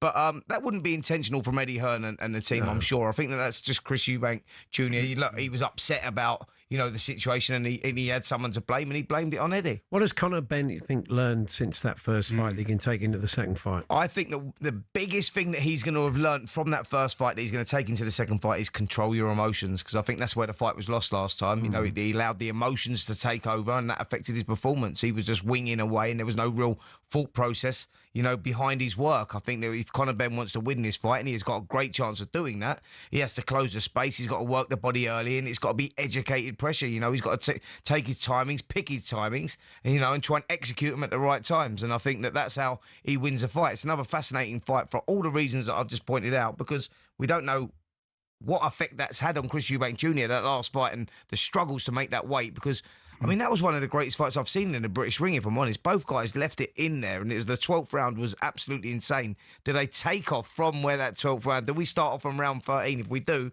we're all in for an unbelievable fight. And just very quickly, the interesting thing about this, these two fighting each other again. After the first fight, they didn't really have anywhere else to go. These were a rematch was the best fight for both of them. It wasn't a springboard, if you like, for better fights down the road. Could this be for either? Well, listen, I think when you're getting 18 million quid, that's what we're hearing the split is. Mm-hmm. I think that Conor Benn might be getting 8 million quid, and Chris Eubank Jr. is getting 10 million. If quite a lot of money, isn't it? Yeah. Well, listen, I'm going to do that, aren't you? I'll go like, sure. All right, this is called prize fighting. That's what we want to do. Yeah, you all want to win the belts, and the belts will be there. If Eubank Jr. wins that, he's world ranked in the middleweight division. Janibek is the WBO and IBF champion. Carlos Adames, WBC champion. He can look at fighting one of those. Lara's the WBA champion. There's the opportunity for him there. He's world ranked there. And for Conor Benn, he's dropping back down to 147, Mario Barrios or someone like that. That will be the fight that they will be looking for. So there is opportunity after this for both guys, but when you're getting that sort of money, put it this way, when they box for the world titles, they'll probably be getting less than half the money that they were going to be getting for fighting each other here. And why? Because they're their father's sons, and there's a story behind it. Which makes me think the next time they fight will be the trilogy fight, won't it? Well, listen, you heard it here first, because you may be right there. But then Ben has to win for that to happen. Yeah. Well, you say that. Oh, yeah. Yeah. Listen, if you probably look at the history of it with the fathers, I think that Nigel lost the first fight, drew the second fight, and then Conor and then Chris Eubank Jr. has beat Conor in this one. It could be the Benns need a win here. It could be a contentious fight. It could be a great fight where he narrowly uses. You just need the stomach to want to see it again. You need to want to see a third fight. Paul, I think what we can guarantee on Saturday night is you will get a fantastic fight. Why? Because there's egos on the line as well. There's more to it here. The boxing year is the umbrella of this. There's more to it. With the families have a lot of history. So Chris Senior, I imagine it was him predominantly doing the talking. You were probably trying to get a word in edgeways, weren't you? Well, look, think about it now. Chris Eubank Senior and Simon Jordan. Yeah. I went, here we go. You might as well go and make yourself a cup of tea. What chance have you got? I struggled to get a word in with Simon anyway. And, then we had Chris. Yeah, but it was fantastic. It was great. And myself and Paul Smith, we were adding our little bits in there as well. But it was a fascinating chat, and it was all about, the father-son relationship that's sort of broken down with Chris, and now they've reignited again, and his concerns as a father and the love he has as a father for Junior, going into this fight, the worries about making the fight at 160 again, the worries about even Junior still boxing at this age of 36 years of age.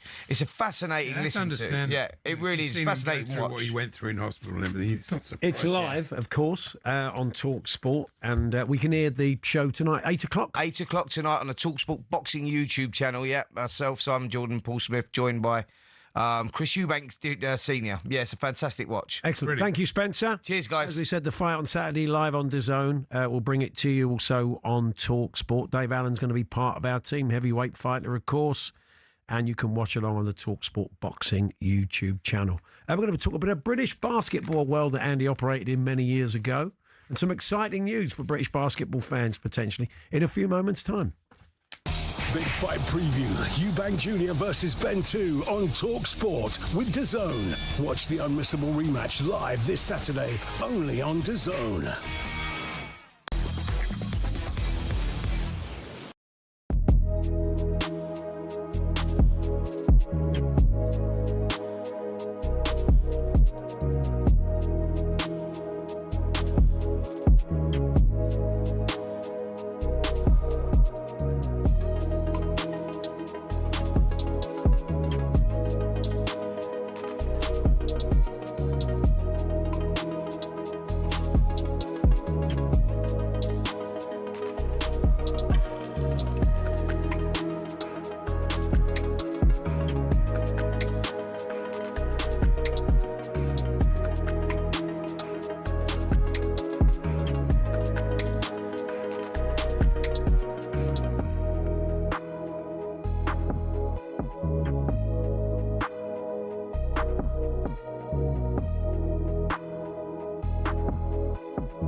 We have news of another managerial casualty in the Championship after Liam Manning and Norwich at the weekend. It's Alan Sheehan, after 6 months in the job, has parted company with Swansea City.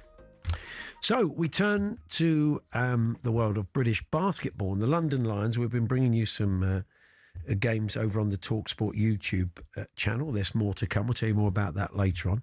But exciting times for basketball in the capital, because a new venue is being sized up with the Mayor's support. And here to tell us more about it and a bit more about the team is Lens Ballon, who's the President and CEO of the London Lions. Good afternoon, Les. How are you? I'm doing well. Good. Give us a little bit of background on the team before we talk about the venue. What's the story, the history of the London Lions? The London Lions have been around a long time. Since 1977, they started. They've bounced around in several places, including Milton Keynes, and then the old ownership brought them. Vince McCauley brought them to London, and almost went into did go into administration, and was able to find investors in the form of Tessanet, which owned NordVPN and Saley, and we've sort of picked the team up from sort of the brink and brought it back to elite European competition. So we're now back competing in Euro Cup. For the football audience, that's like the Europa Cup of European basketball, and it's just a really exciting time for the club. That's a good standard, the European standard, isn't it? A lot of the top players in Europe end up in the NBA. So yeah, and vice versa. I mean, there's really, really high quality basketball. If you're a basketball snob, I'm a basketball nut, so I'll watch anybody play basketball. I'll watch you two play one-on-one. Oh, wow. It wouldn't matter to me. Wow. Who's your NBA team? I'm from Boston, if you couldn't tell by the charm. So I'm a Boston Celtics fan. Okay. Yeah. Now, let's talk a bit about the venue, because, say, with the mayor's support, you are actively looking for a site for a purpose-built 15,000 seat stadium with a kind of secondary 3,500 community arena as well. Yeah. So you've got a few sites at the moment, and is that the stage you're at? Is it still very early days? Still very early days. We've had initial conversation with a number of developers, local city council. We're now Trivandi and the sports consultancy have been incredible, and so is the mayor's office in Opportunity London in terms of helping us figure out what the right size is, what makes sense from an economic standpoint. We're now working with Legends to build out the financial modeling and push forward on phase 2 of that feasibility study. It's interesting, British basketball. Sky have been showing the BBL when it was that. And I remember when I worked on it, I told you the weekend at Wembley, the 2-day weekend, was always sold out, and there was kids playing. Yeah. There is an audience for basketball in Britain, but it's taking that sort of core audience and trying to grow it. That's the challenge, isn't it? Always was. Yeah, it is. And that's why being on programs like yourselves is great. I think if you're a sports fan, I think you'll, if you haven't been to a British basketball game, the level of competition has gone way up since what you might have remembered. In part because we've had a number of sort of owners who want to continue to professionalize and grow the game, and obviously us playing at the elite level in Euro Cup is a testament to that. So if you're a basketball nerd and you want to watch really high quality basketball, some of the best basketball in the world, come down to the Copper Box. We play on Sunday against Athens, and then on Wednesday tomorrow against Athens, and then we got Sunday against Newcastle. You've got some sort of celebrity fans who pop up at the games, haven't you? We do. I think the celebrities love the courtside culture. We've had big time folks like Maya Jama show up. We've had footballers show up quite a bit, and so I think people really enjoy the sport. It's such a great, entertaining sort of sporting environment. It's one of the best live sports, I think, because you're so close to the action. Yeah, especially if you're courtside. But even if you're not, you're just right in it, and it looks better than it looks on telly. You can really appreciate the skills, I think that's right. I think it's the barrier to entry, so to speak, for basketball is really low. You don't have to be super sophisticated to enjoy it. And we've invested a lot this season in trying to improve the overall game experience. So if you've been to an NBA game or you haven't gotten a chance to go to an NBA game, we've really tried to create that sort of entertainment factor so that everybody can enjoy it. Is there a link with the NBA? Does it all feed out from the NBA and the stuff that's going on in Europe? Is there a tie-up or...? No, there's no specific link for the NBA at the moment. Obviously, NBA is coming to coming to Europe and creating an NBA Europe League. There will be a club in London. There will be a club in Manchester. So that's really exciting news that there's so much interest from the Euro League, from FIBA, and from the NBA into the UK market. We think that's going to mean continued explosive growth and other teams trying to play at the top European levels. And the fact that regular season games have been happening in the UK as well. They've been bringing teams over to play those matches. So that's been kind of good for exposure, I guess, hasn't it? Yeah, it should be good. There's a regular season game in January. Orlando Magic against Memphis, which is great for the NBA. I know EuroLeague wants to do stuff here. I think Manchester wants to play in Champions League. So there's a lot of top-level European competition coming here in London. And the other thing I think we're really proud of is we've brought back some of the best. There's a lot of great British basketball players, actually guys from the UK, and we've always prided ourselves on bringing them back and having them make a really good living playing a top European level competition. And there's some amazing stories that we're going to have on our YouTube channel about those players and about their journey, so that people can know that, there's a pathway to play at a top competition. It's only going to get better with all this interest. There's not been a lot. I mean, John Amici has been in to see us many times over the years. John was a top player, but there's not been many sort of breakthrough players, British players that make it in the NBA. So few players in every team, of course. Well, there are 4 guys right now. I'm gonna forget one of them. There's Amari Williams.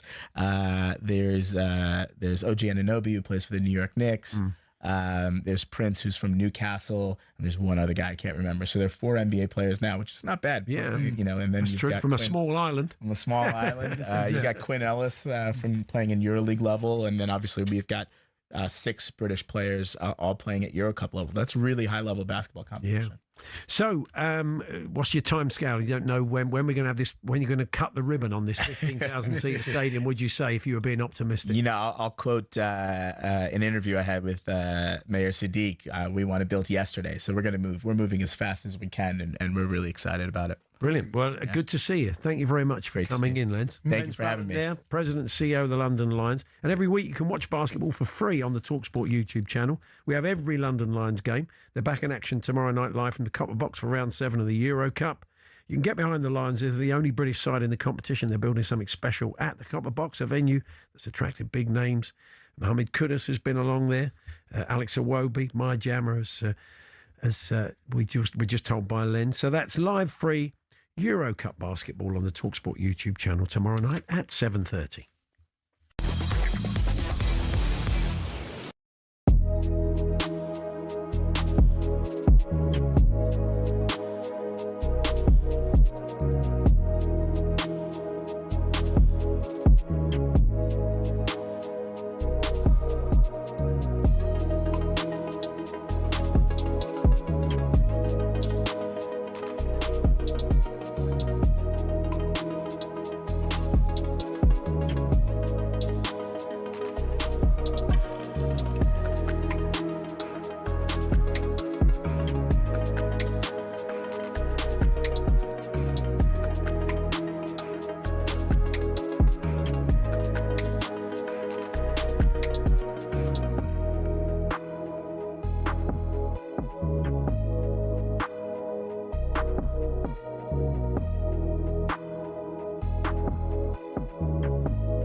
Made in Chelsea's Spencer Matthews popping in a little bit later on, and we'll be in the England camp. It would be great if either of us had ever seen it. Well, I'm not a massive viewer.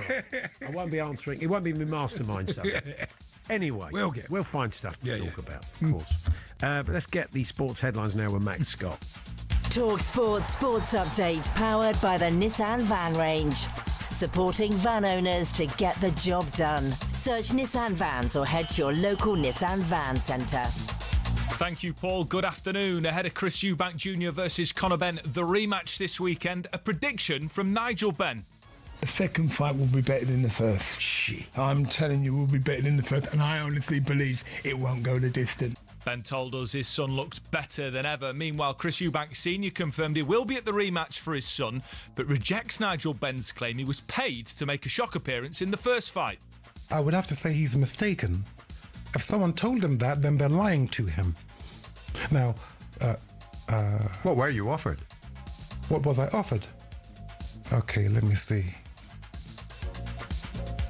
Nothing. The rematch between Ben and Eubank Jr. is live on talkSPORT Saturday night. Now, Trevor Chalobah and James Trafford have been added to the England squad. It's after the injured Nick Pope and Anthony Gordon withdrew. Mark Gahey's being assessed ahead of the game with Serbia on Thursday night live on talkSPORT.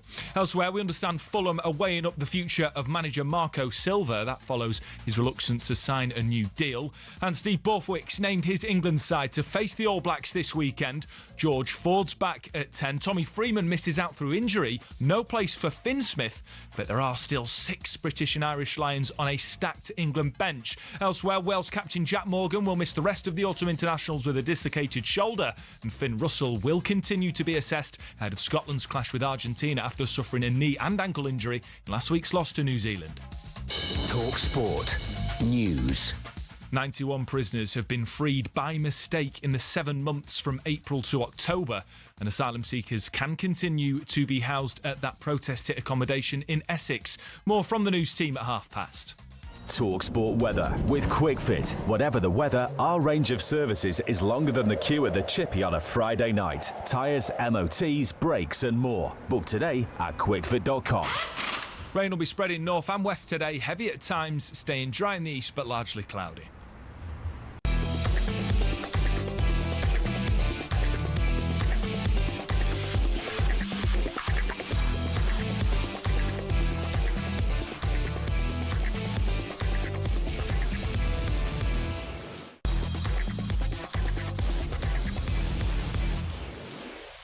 Paddy's Pick on talkSPORT with Paddy Power. Can you guess who's made the headlines this week?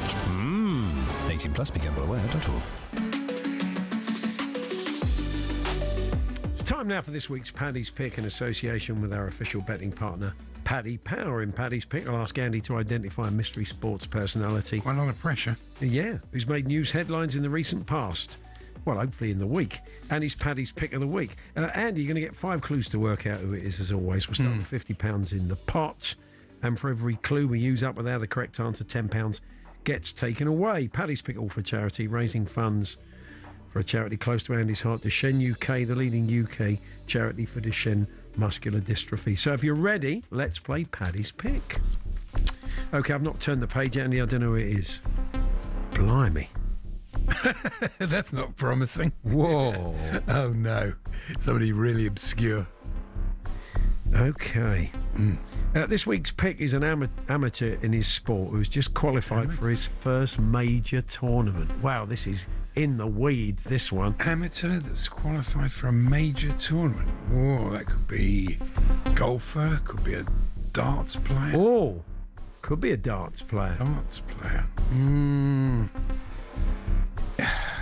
Can't think. Okay. If I tell you that he shares his name with a former boss of the FA and an MP, is that going to do you any favours? I think you're going to need help here, otherwise I'm going to be given a tenner to share. I don't know. And having a go at whoever set this question. Boss of the FA. Adam Cruz, okay, that's so for £40. No, it's not Adam. I won't take it. He beat 4 other professionals to secure his spot. I mean, I'm looking at the producer. He hasn't got a clue either. I know. I think Luke Lettler would struggle with this one. Obscure darts player. All we know, this is what we got. Somebody who shared their name, the initials DD. Right. Somebody worked for the FA. I'll be honest with you, I don't think I'm going to get this because I just have absolutely no idea about obscure darts players who've suddenly come to sort of prominence. Yeah, So I mean, I would imagine I'm going to have to give Duchenne my own money. Okay, well, look, I'm going to try and get you there now. Okay. Surname, shares his surname with a Welsh fullback who plays for Spurs. First name Ben. Davis. That's the... David Davis. David Davis. Congratulations, Andy. I knew you'd spot it in. Honestly, if David Davis, no disrespect, mate, but if he walked in here, I wouldn't know who he was. Well, joining us now. He probably doesn't know who I am. Joining either. us now to celebrate his qualification for Ali Pali. David Davis. Don't even, I say he might not even be Welsh. I ain't got a clue. Anyway, sorry, David, if you're listening. We're really making him feel special, aren't we? What does he care? Come on. What does he care? He's just made the world champion. He used all his annual leave. I mean, was this a big story? I'm looking at the. It wasn't the front page of the papers, was it? It wasn't even the back page of the papers. I mean, it was predominantly Tim Davie when I was looking. I didn't see David Davis. Did you? Anyway, he used all his annual leave from his job in the NHS. It's a lovely story. It is. In fact, it's the sort of person we get on as a guest. Yeah. We definitely get him on to find out more about it. Just don't put him in a quiz for charity, is all we're saying. What a strange idea to Used all his annual leave for his job in the NHS to play in low-level tournaments. So it's inspiring. I'm inspired by it's David. very inspiring, yeah. He'll be heading to Ali Pali. Hopefully we'll give him a wave when we see him to compete at the World Championship. Definitely. He's 40 years old. It just gets better as a story. Oh, it's a good story. Yeah, it's tremendous. Well, congratulations, Dave. Don't take this as a slight on you. It's just an attack on the quizmaster, who obviously doesn't like charities. We'd never heard of Luke Littler until a couple of years ago. Yeah, That's exactly. right. So This could easily have been saying the same thing. Who knows? It would have been harder to give you the two names, though. No. And I would have said rhymes with, and it all would have got a bit eggy. Oh, no. Anyway, he's Paddy's pick of the week for his dedication to his sport, never giving up on his dreams. So I'd say you got 30 quid. All right, that's better. And the question master can pay the other 20. That's all for... More than I used to get from Paddy's chat. That's all for Disheng UK. Thanks to our friends at Paddy Power, official H&J betting partner, 18 plus only, begambleaware.org. Paddy's Pick on talkSPORT with Paddy Power. Can you guess who's made the headlines this week? 18 plus, begambleaware.org. Anything else you've noticed today, we were talking about Spencer Matthews from Made in Chelsea. I was thinking, I'm more made miserable in Chelsea. Yes, you are. That's a completely different show. Very much so. Right, Star Texter. Yes. A very good point about Thomas Frank, actually, Oh, I hadn't okay. thought of. Right. He says, this is George Bailey, he says, questions. Yeah. Is it possible for Thomas Frank to open his mouth any wider when chewing gum? Answer, no. I've not noticed. Have you not noticed? I have. He's a big chewer. Is this guy? I hadn't thought about it. Is this guy a teacher? No, I don't know. That's sort of saying a thing a teacher would say, I would imagine. There's a lovely waste of ink to the Sun today. Yes. It's amazing how people don't understand how football works. He says, surely Arnie Slot is in line to be the next top flight manager to be fired. He's responsible for his team selections and how his new players brought in at a record cost blend in. Well, that's true. But, Slot's record buy, it's not his record buy. Arnie Slot's not the director of football. He's not the owner of the club. Yeah. He probably has a hand in it. Well, sort of. It seems Slot and his club just thought by paying top dollar it would buy them another Premier League title. It looks unlikely. Yeah. I don't quite know why they've written to Howard Webb. I mean, the only reason you can ever do it, they're not going to... I mean, even Danny Murphy, you can't get more of a Liverpool fan than Danny, said that's not the reason we lost.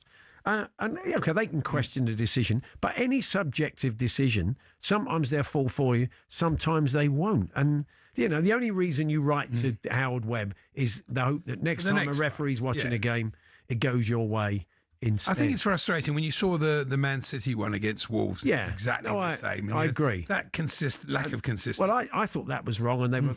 But I can see why this one was ruled out. And in law, you can make a case. They could make the law much clearer and just say if you're standing in an offside position in front of the goalkeeper and at any point you're offside. No, doesn't matter if you're interfering with play or not. That's where the rule should change. No, the law has tied itself. It's because they do that deliberately. It's like handball. They've done that with a lot of laws. Yeah. Basically Ellery and Kalina have sort of disappeared up their own fundament in an effort to make it work. They've made it 10 times worse. They have. It's your favourite TV show tonight, though, isn't it? Mic'd Up. You love that with Howie and Mike. Oh, is it on? Yeah. Fantastic. I love a bit of Mic'd wife Up. won't be happy. It's not so much the show, it's when I put it on and my wife's face, who says, she said, with bile, basically saying, this is the most boring TV show ever made. I'm just like a pig, and I'm loving it. She's not interested. I know she's not interested, but it's just she doesn't get why some bloke's saying, "Yeah, just have a look at that again." It's like listening to. If you're not watching it, it just sounds like you're listening on the calls from a cab office, doesn't it? Yeah, picking up a Bryant from number 43. It's that, isn't it? It is. But it always is sounds good. so chaotic and sort of frantic. It does sound a bit panicked. That will be in there tonight, won't it? Because they have a quick turnaround. And Michael Owen, who's got better at it, I think. At first, he was just sort of nodding in agreement. Now he takes him on a bit, and he does ask the questions that most of us want asked. But, I mean, look, I wouldn't put it on Saturday nights instead of The Wheel. Although, if they got Michael McIntyre to do it with Howard Webb, that would be just for a week. It'd be quite funny. Just for charity. Maybe for Deschênes, make up the money they lost with David Davis. Not your fault, David. No. Not your fault, mate. Nothing to do with you. People who set the question. It's time for a quick Brian Linford from Pontefract. Yeah, the man who shouts when he writes in capital I've got letters. 3, but I'll and only uses do one. no punctuation at all in his letters. I don't know if he's worried about being sued by Donald Trump, but he says Donald Trump was told hilariously by Anwar Ibrahim, the Malaysian PM, from the podium with Trump sat on a chair nearby. Yeah. We have things in common. I've been in prison, but you almost got there. Trump's veiled, awkward smile spoke volumes. Are diddliums. Are diddliums? He means diddums. Oh, okay. Diddliums. Diddliums, what a good word. In the capitals, in uppercase. Thank you very much, Andy. Spencer Matthews popping in to see us. He's got a big challenge coming up. He'll tell us about that. We've got a big game of paddle being played tomorrow afternoon. It's Drive versus the Sports Bar. And I think Andy and Bent are going to pop in to preview that. We'll be in the England camp with Faye Crothers. But it is Armistice Day today, 11th of November. And we're going to be chatting about the football battalions. Yeah, a story you may not know. The author, Christopher Evans, MP for Caerphilly, will be popping in to see us.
Paul Hawksbee, Andy Jacobs here on talkSPORT. Well, it is Armistice Day today, and to mark that, we're going to be discussing a new book. It's by Christopher Evans, MP. It's called The Football Battalions, the Elite Footballers Who Fought in the Great War. Chris, good afternoon. Good to see you. Good to see you too. Yeah, lovely book. And it's a lot of unknown stories there. But the football battalions, I mean, you might think it's just a very useful phrase, but they were a thing. It actually existed, didn't it? Yeah, there was 3 battalions. There was the 17th Middlesex Regiment, the 23rd, and there was the McCrae Battalion in Scotland. But I think the whole point of writing this book was, like everybody else, you know, I might be Welsh, but obviously I do believe that football began in 1966 when Part 1 began in 1966 when Bobby Moore lifted the World Cup.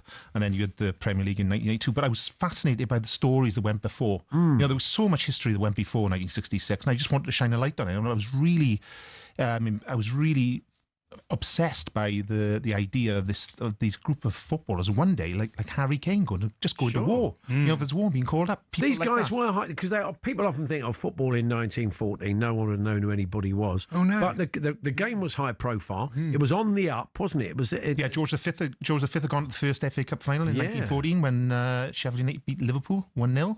And there was a lot of pressure on these guys from the PR value of saying, well, if X has signed up and he's a footballer I admire, then I need to sign up as well. So there was a lot of kind of pressure on these guys to do their bit, wasn't there? I think there was a lot of pressure right across society. I mean, rugby had suspended this season, and cricket has suspended again, and that was a little bit naughty to say that, if you want to use those words. Well, if you look at cricket, when they suspended the season, it was a summer game. You know, so they had two games they actually stopped playing. Rugby was amateur anyway. They'd done professional contracts. The footballers had professional contracts. Yeah. This was their livelihood. And I think what is interesting, it was a different world then as well. We didn't live with 2.4 children. You know, it was your grandparents may live with you. You know, your parents would have lived with you. Your children would have lived with you. A lot of that was their wage was also reliant on what they were bringing to the household as well. Yeah. So there was a lot of pressure, I think, financially as well. I think if you read this, particularly the Chelsea, I was fascinated with the Chelsea programme at the time, where you had actually people writing in going, well, who's going to look after my mother-in-law and my mother? Because they live with me as well. They depend on my wages if I go to war. So I think it was really an attack on, it wasn't an attack on the working class. I don't want to get too political, but if you look at it, it was the working class game at that point. Yes. Yeah. What inspired you to write the book? I think, like I said, it was the idea of, look, there was football before 1966, and we have been lost amidst the time. No, there were 3 people in there who were in the book. There's Vivian Woodward, who actually, people forget this and think, oh, you know, England never did anything until 1966. He won an Olympic gold medal in 1908 and 1912. He captained the side as well. Now, he was one of the first superstars. He was an amateur all the way through his career. Really enjoying the chapter on him. Steve Bloomer, who was a prisoner of war during World War I as well.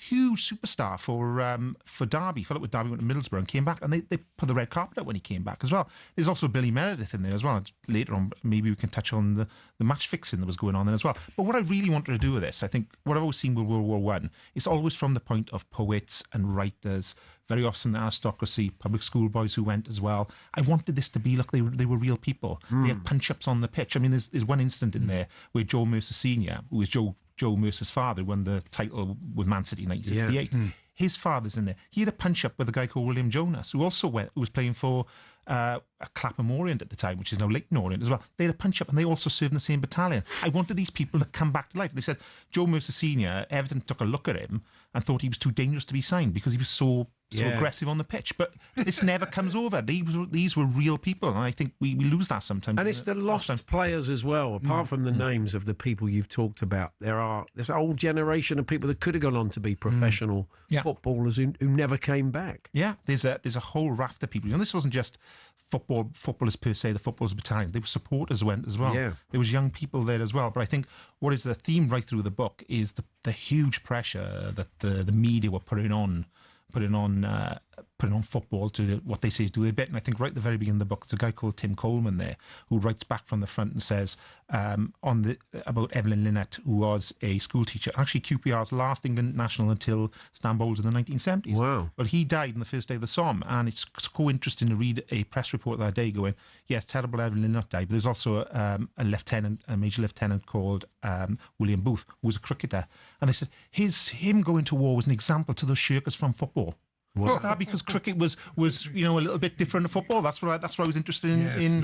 Why was cricket seen up there as well? And also, what's interesting as well is You know, if you had look gentlemen versus players. Also, the big thing is there's no pressure, and there's no pressure to cancel horse racing, because horse racing is a sport of kings, and King George V's favourite sport was horse racing. Was it a difficult book to research this? Because there's not a lot of, there's virtually no footage at all. And there's no footage. As I said at the beginning of the book, you know, Bloomer and Woodward on 29 and 28 goals respectively for England's top goal scorers. They're still there. They're still up there with Greaves and Rooney and Kane, still there. But there's no images of them whatsoever. There's only photos.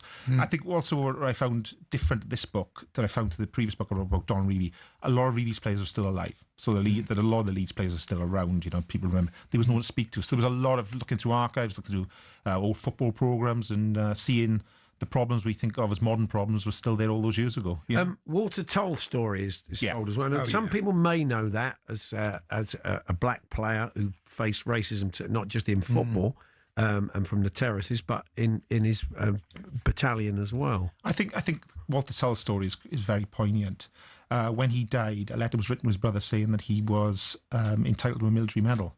That's never been forthcoming. There's been a campaign for 100 years. The family's still campaigning for it today. And, you know, I don't know whether they just don't give it to him. You know, but I think it's interesting. Ridiculous. I mean, it's interesting you're wearing a Spurs badge there. He was a Spurs player. Yeah. He was there. He was brought in to replace Vivian Woodward. And because of the racism at Bristol, he was eventually sold to Northampton. They never played again after that. Like, almost like he was being blamed for people being racist towards him. Yeah. Very strange situation. But like I said, very different society, what we know now, you know. But interestingly, he played, there's so many threads in there as well, which I quite like, is if you look at Walter Talgo Northampton, he played under Herbert Chapman, who then went on to win two titles with Huddersfield and Arsenal and an FA Cup as well. Yeah. There's Frank Buckley in there, who managed Wolves after the war, who was the commanding officer of the 17th Middlesex Regiment. After the war, managed Wolves, had a guy called Stan Cullis who was playing under him, who won titles in the 50s. Billy Wright was signed by him. Also signed then went on to Leeds and signed two players we know quite well, Jackie Charlton and John Charles. So those threads are there to the modern world as well, you know. And the role of football in the Great War. I mean, reading the sort of Forgotten Voices books, which are amazing, but those stories of people going over the top in the Somme to take their minds off the sort of hell they were facing is often they would kick a football. They would sort of kick a football when they came out of the trenches. And play mouth organs as well. And I think what's interesting as well, again, looking through modern eyes, is the growth of women's football as well. Yeah. Women went to work, they went to the missions factory. And what happens, exactly the same thing when happened to men earlier. They started forming football teams. The Dick Kerr Ladies is a very famous football team. And then, of course, again, I don't want to use the word too much because we use it all the time. Then got cancelled themselves in 1921. Then, you know, 70 odd years. 70 odd years, yeah, because it was so popular.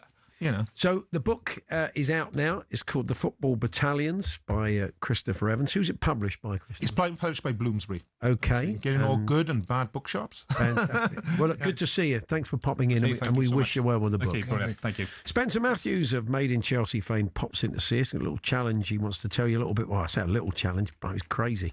And Faker Others from the England camp joining us before 4. When Andy Goldstein and Darren Bent, who also will pop in slightly earlier to tell us about their big paddle challenge with Metas O'Hara and Agbonlahor. That's tomorrow, of course, but they're coming in shortly too.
Nigel Benn has told talkSPORT that the Eubank Junior v Ben Junior rematch this weekend could be an even better fight than the first edition.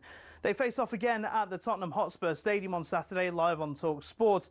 Nigel told us defeat for Conor first time around wasn't such a terrible thing. After, we all know what he went through, and the depression, the nervous breakdown, the thing that he was actually going through, to watch him now in this, it's so funny that, him losing that fight, I think it was a blessing. We also spoke to Eubank Senior earlier. Watch that back on the talkSPORT Boxing YouTube channel. Elsewhere today, it's our understanding that Fulham are weighing up the future of Marco Silva. Here's talkSPORT's Alex Crook. I wonder if this might come to a head sooner rather than later, because I'm told that members of the Fulham hierarchy are not happy with the start they've made to the season, and obviously he's not been happy with the backing he's had of the transfer market. The Premier League has moved Arsenal and Crystal Palace's fixtures ahead of their EFL Cup quarter-final. They had been scheduled to play on the Sunday, 2 days before the match on December the 23rd, but now both Everton v Arsenal and Leeds v Palace will take place on Saturday the 20th of December at 8 p.m. In the England camp, Trevor Chalobah and James Trafford have been called up. It's after the injured Nick Pope and Anthony Gordon withdrew.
Tomorrow afternoon, we have a talkSPORT grudge match on the paddle court. Drive Time's Andy Goldstein, Darren Bent going to take on Jamie O'Hara and Gabby Agbonlahor for the bragging rights at talkSPORT. You can watch the whole thing live on talkSPORT's dedicated YouTube stream for the game, or listen to H&J from 1 p.m. for live updates from Ollie Klink.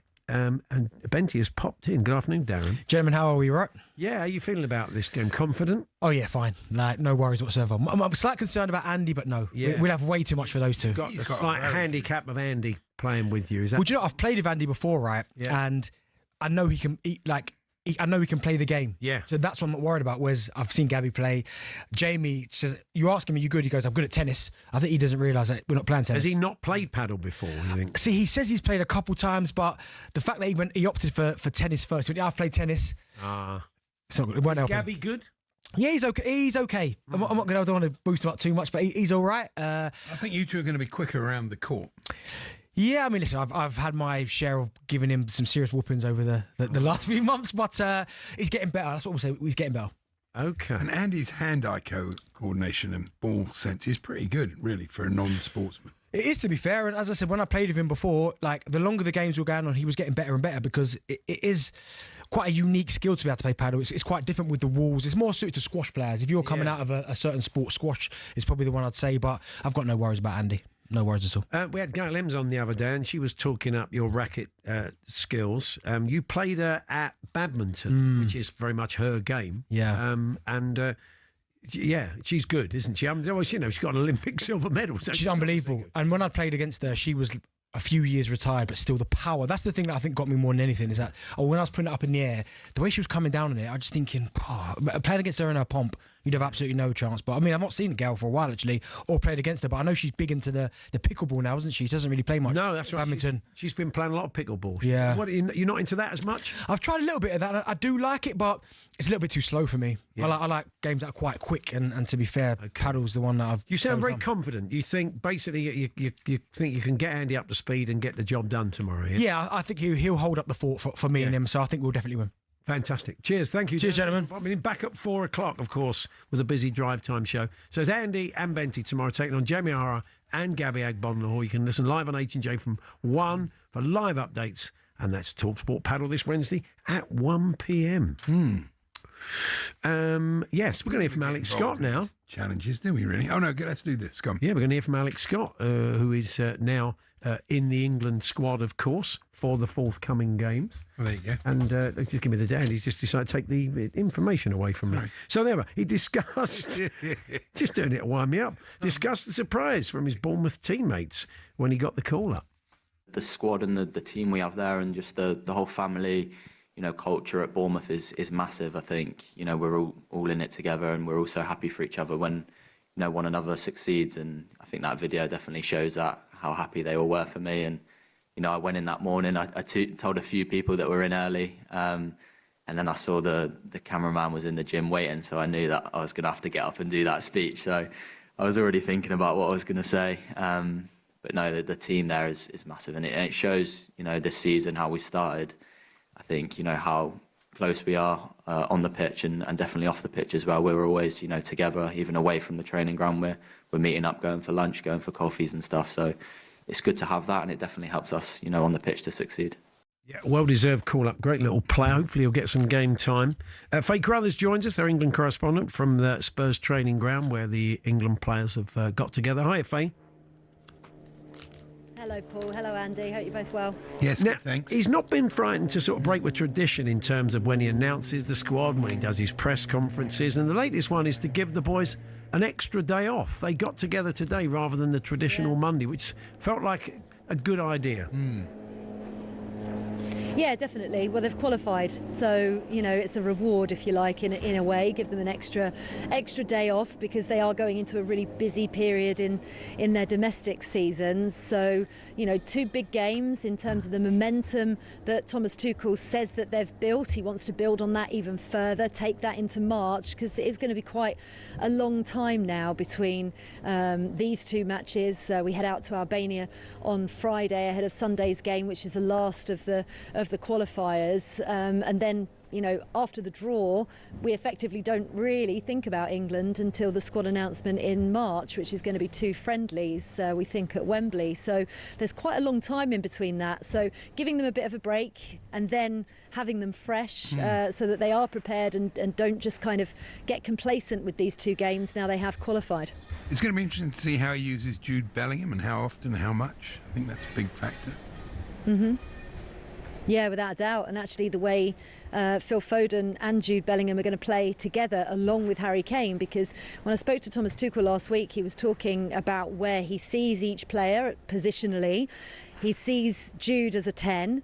He sees Phil as a 9.5 to 10, so he wants him in and around the box, on the edge of the box. He thinks that centrally is where he plays his best football. Well, of course, Harry Kane plays there as well, so it's going to be really fascinating to see how he fits everybody in, whether or not it's, in terms of rotation, or whether he tries and sees, as we've seen before, and they did start to get in each other's way out in Germany, whether that can work again, that experiment, and how it gets the best out of the players. Because the one thing that Thomas Tuchel keeps mentioning is that he wants to get the best out of each individual, and so there's no point playing people out of position if they're not going to be comfortable there. Yes, they've got to do a job for the team, but he wants players that feel comfortable in the role that they're given, and where they play for their teams. So it's going to be fascinating to see how that plays out. There was a story, Paul. There was a story on the weekend that the FA are considering offering Thomas Tuchel a new contract before the World Cup, and I think that was alarm bells for a lot of people who remember the Capello situation. Yeah, it does seem a little bit strange.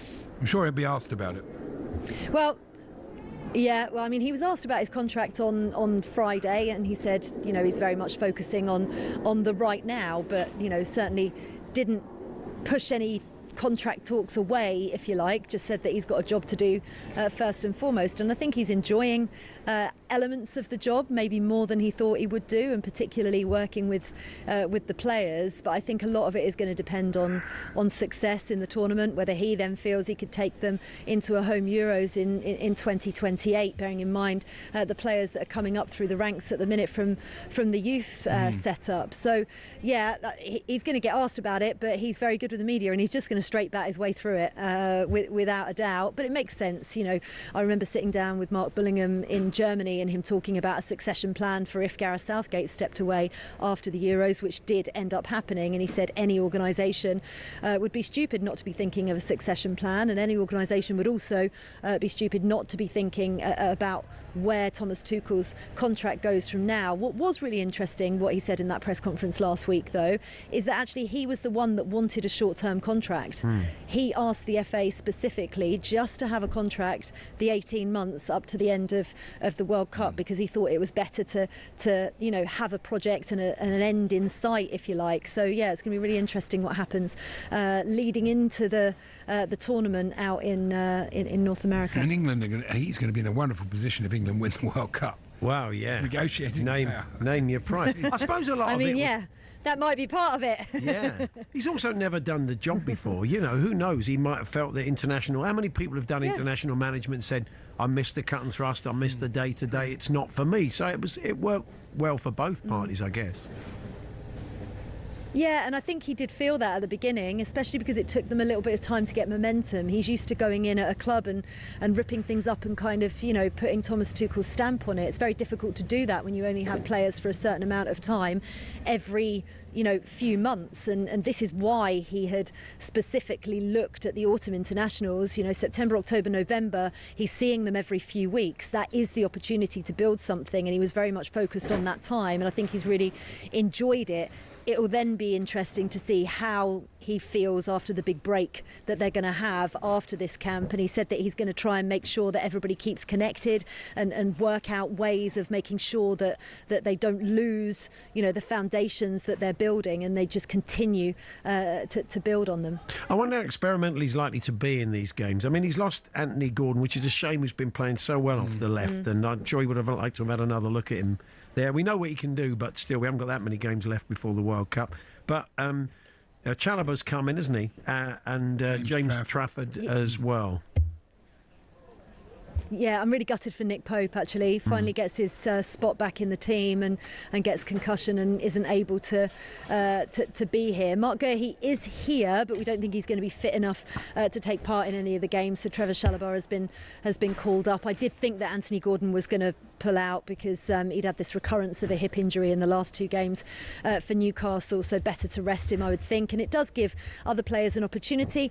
Marcus Rashford has been brilliant on the left-hand side, and we're seeing the best of him at Barcelona, and it gives Thomas Tuchel another opportunity perhaps to see Eberechi Eze in that position again, because centrally it looks like there won't be as much opportunity for him this time round, but there would be on the left-hand side with Gordon out. Yeah, and it's an interesting period because, between now and March there's a lot of Premier League football and European football to be played, and people can state their case still. I'd be amazed if he's absolutely closed off, his thinking, but we'll see. No, he says he hasn't. In fact, he's been asked pretty much every single camp this autumn about that, and he said the door is always open.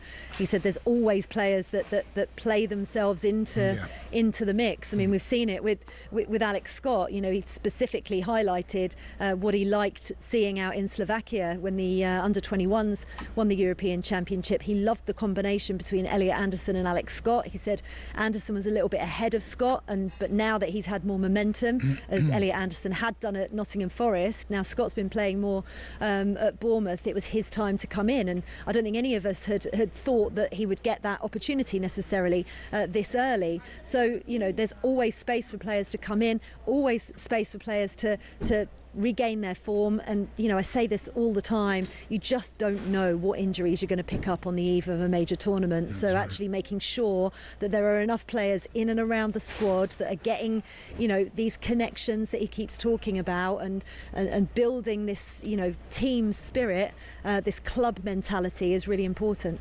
Thanks, Faye. We'll catch up with you later in the week. Take care, see you later. Here we are, Faye Crothers there at the Spurs training ground where England have come together ahead of the game against Serbia this week and Albania at the weekend. Yeah, I mean, you've got Cole Palmer to come back as well, of course. And the idea that this is kind of club set up and you're building that, and he's not been able to be part of that. But, I mean, hopefully he can play himself back into form and get involved. He's possibly going to be available for Barcelona next week. and the Arsenal game on the 30th. Okay. That will be good. It'll be certainly good for Chelsea. Yeah. But, it's one of those injuries. You do sort of... What is it? It's a groin. Okay. Tuchel described it as chronic, which always worries you, know. So that's why it's had to have a complete... It's almost had like a complete pre-season off. Yeah. It's interesting to see if he hits the ground running. Yeah. So, unfortunately, Spencer Matthews can't make it in. I know he's been doing a day of stuff, and he's had some traffic issues. Oh, okay. But he's going to be in tomorrow, which is good. All right. We're going to just finish up. There's been another championship casualty today. We'll touch on that with our man in Wales, Lawrence Moore, in a few moments' time. And we're here, of course, as always, with our good friends at Toolstation. Don't miss their unmissable deals. Great offers on hundreds of trade brands. Next stop, Toolstation.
Get in the ring to win on talkSPORT. Yes, now thanks to talkSPORT, your plans for this coming weekend could be sorted. We're giving you the chance to win 2 tickets to the massive rematch between Chris Eubank Jr. and Conor Benn live at Tottenham Hotspur Stadium on Saturday the 15th of November. You'll get a night in a 5-star London hotel plus £5,000 spending money to make it an unforgettable weekend. Get your mate ready. Here's how to enter. 18 plus, UK excluding Northern Ireland. For a chance to win, text the word BOX to 83338 and you're in the draw. Text costs £2 plus 1 standard network rate message. You must have the bill payer's permission, or you can enter for free by calling 0330 880 3338. All entries must be received by the 13th of November at 1 p.m. and you need to answer our call to win. This is a talkSPORT limited promotion. Full terms and conditions at talksport.com. So we're off to Wales now. The national team play Liechtenstein and North Macedonia. Probably the playoff, Nations League playoff route is probably the best chance as things stand for qualification. And there's been a managerial casualty in Wales as well today. Lawrence Mora joins us. Hi, Lawrence. Hey, how you doing, guys? You okay? Yeah, not too bad, thanks. Maybe we'll start with Alan Sheehan, who has gone just 6 months in the job. It's one of those situations where someone did well on an interim basis and you give them the job full time and it doesn't quite work out, does it? Yeah, completely that, really. I mean, Alan's kind of really well thought of at the club. He's well respected and he took charge on 2 interim bases, both that were really successful. His second one in particular, I think it was 58% win rate out of 13 games, and it almost made it impossible to not give him the job at that point. Unfortunately, this season it's just not quite happened for him. It was his first managerial job, and I think there was just a feeling around the club that unfortunately the sort of the style mixed with the philosophy just wasn't happening, and they did invest in the summer, Swansea as well, and I think that put the pressure on, and unfortunately he's not lasted beyond this international window. I'm looking at the betting. Michael Carrick 4-1 favourite. Gary O'Neill, who's been linked with a lot of jobs at the moment. Brendan Rodgers. And that would be interesting. We were just chatting, weren't we, to Chris Evans about it, who's a Cardiff fan, the MP earlier on. And Russell Martin. So who's it likely to be? Who do you think would be the fans? Would you like to see Brendan come back? I think there is a certain generation of fan that would love to see Brendan come back, especially after he took them to the Premier League and all that sort of football that Swansea played underneath him. It was really, he was a big part of that Swans Alona that they used to boast about at that point. I think it's looking to the future though in terms of Swansea. They have got the last couple of managerial appointments wrong. I think Luke Williams didn't really have a great deal of time there. Michael Duff as well lasted just a number of games. So, yeah, I think they really need to get this right. And the owners, Brett Kravitz and Jason Cohen, they have invested in the summer, as I said. And so I think there is a little bit of pressure on them making sure they got the right person. So this has been quite quick, if you think about it from the start of the season. So whether there is actually a plan in place for the next manager, that will be really interesting to see. But somebody to sort of steady the ship, I think, in the next few months would be the first port of call. Let's look at the internationals games then. Liechtenstein away on Saturday, home to North Macedonia, who are 3 points above them in the next game. So where are we at for people not been following it in terms of qualification? That defeat of Belgium was a bit of a knockback, but say there's still opportunities, aren't there, as we said, through the Nations League and the work that they did then. Yeah, absolutely. Well, the simple equation is that if Wales win their next 2 games, they finish second in the group. They are likely, although not absolutely certain, to then be in pot 1 for the playoffs. That means they avoid the likes of Italy and the other sort of high-ranked nations like Sweden as well, who might be in that top pot. But they could also finish in the second pot. But look, either of those, from those 2 wins, mean that they get a home semi-final, and that's absolutely crucial for Wales. In terms of the qualification for the last World Cup, 2 home games in the playoffs against Austria and then Ukraine were massively important in getting Wales to Qatar. So yeah, that is really important. We spoke to David Brooks this afternoon. They've had their meeting. They've talked about it. But yeah, if they don't get those 2 victories and North Macedonia pip them to second place, well, there is the route via the Nations League, but they go into pot 4. And that means that they could potentially face a trip to Italy, Turkey or Sweden in that scenario. Yeah. So we don't want that. No. Thank you, Lawrence. Thanks very much. Cheers, guys. All the best. Lawrence Mora there with all the latest news from Swansea and the Welsh national side. That is us. Stick around now for Drive, because I'm sure Andy Goldstein and Darren will be touching on the big paddle game tomorrow where they take on Jamie O'Hara and Gabby Agbonlor. You're going to have live coverage on the show tomorrow from 1. Until then, have a good evening.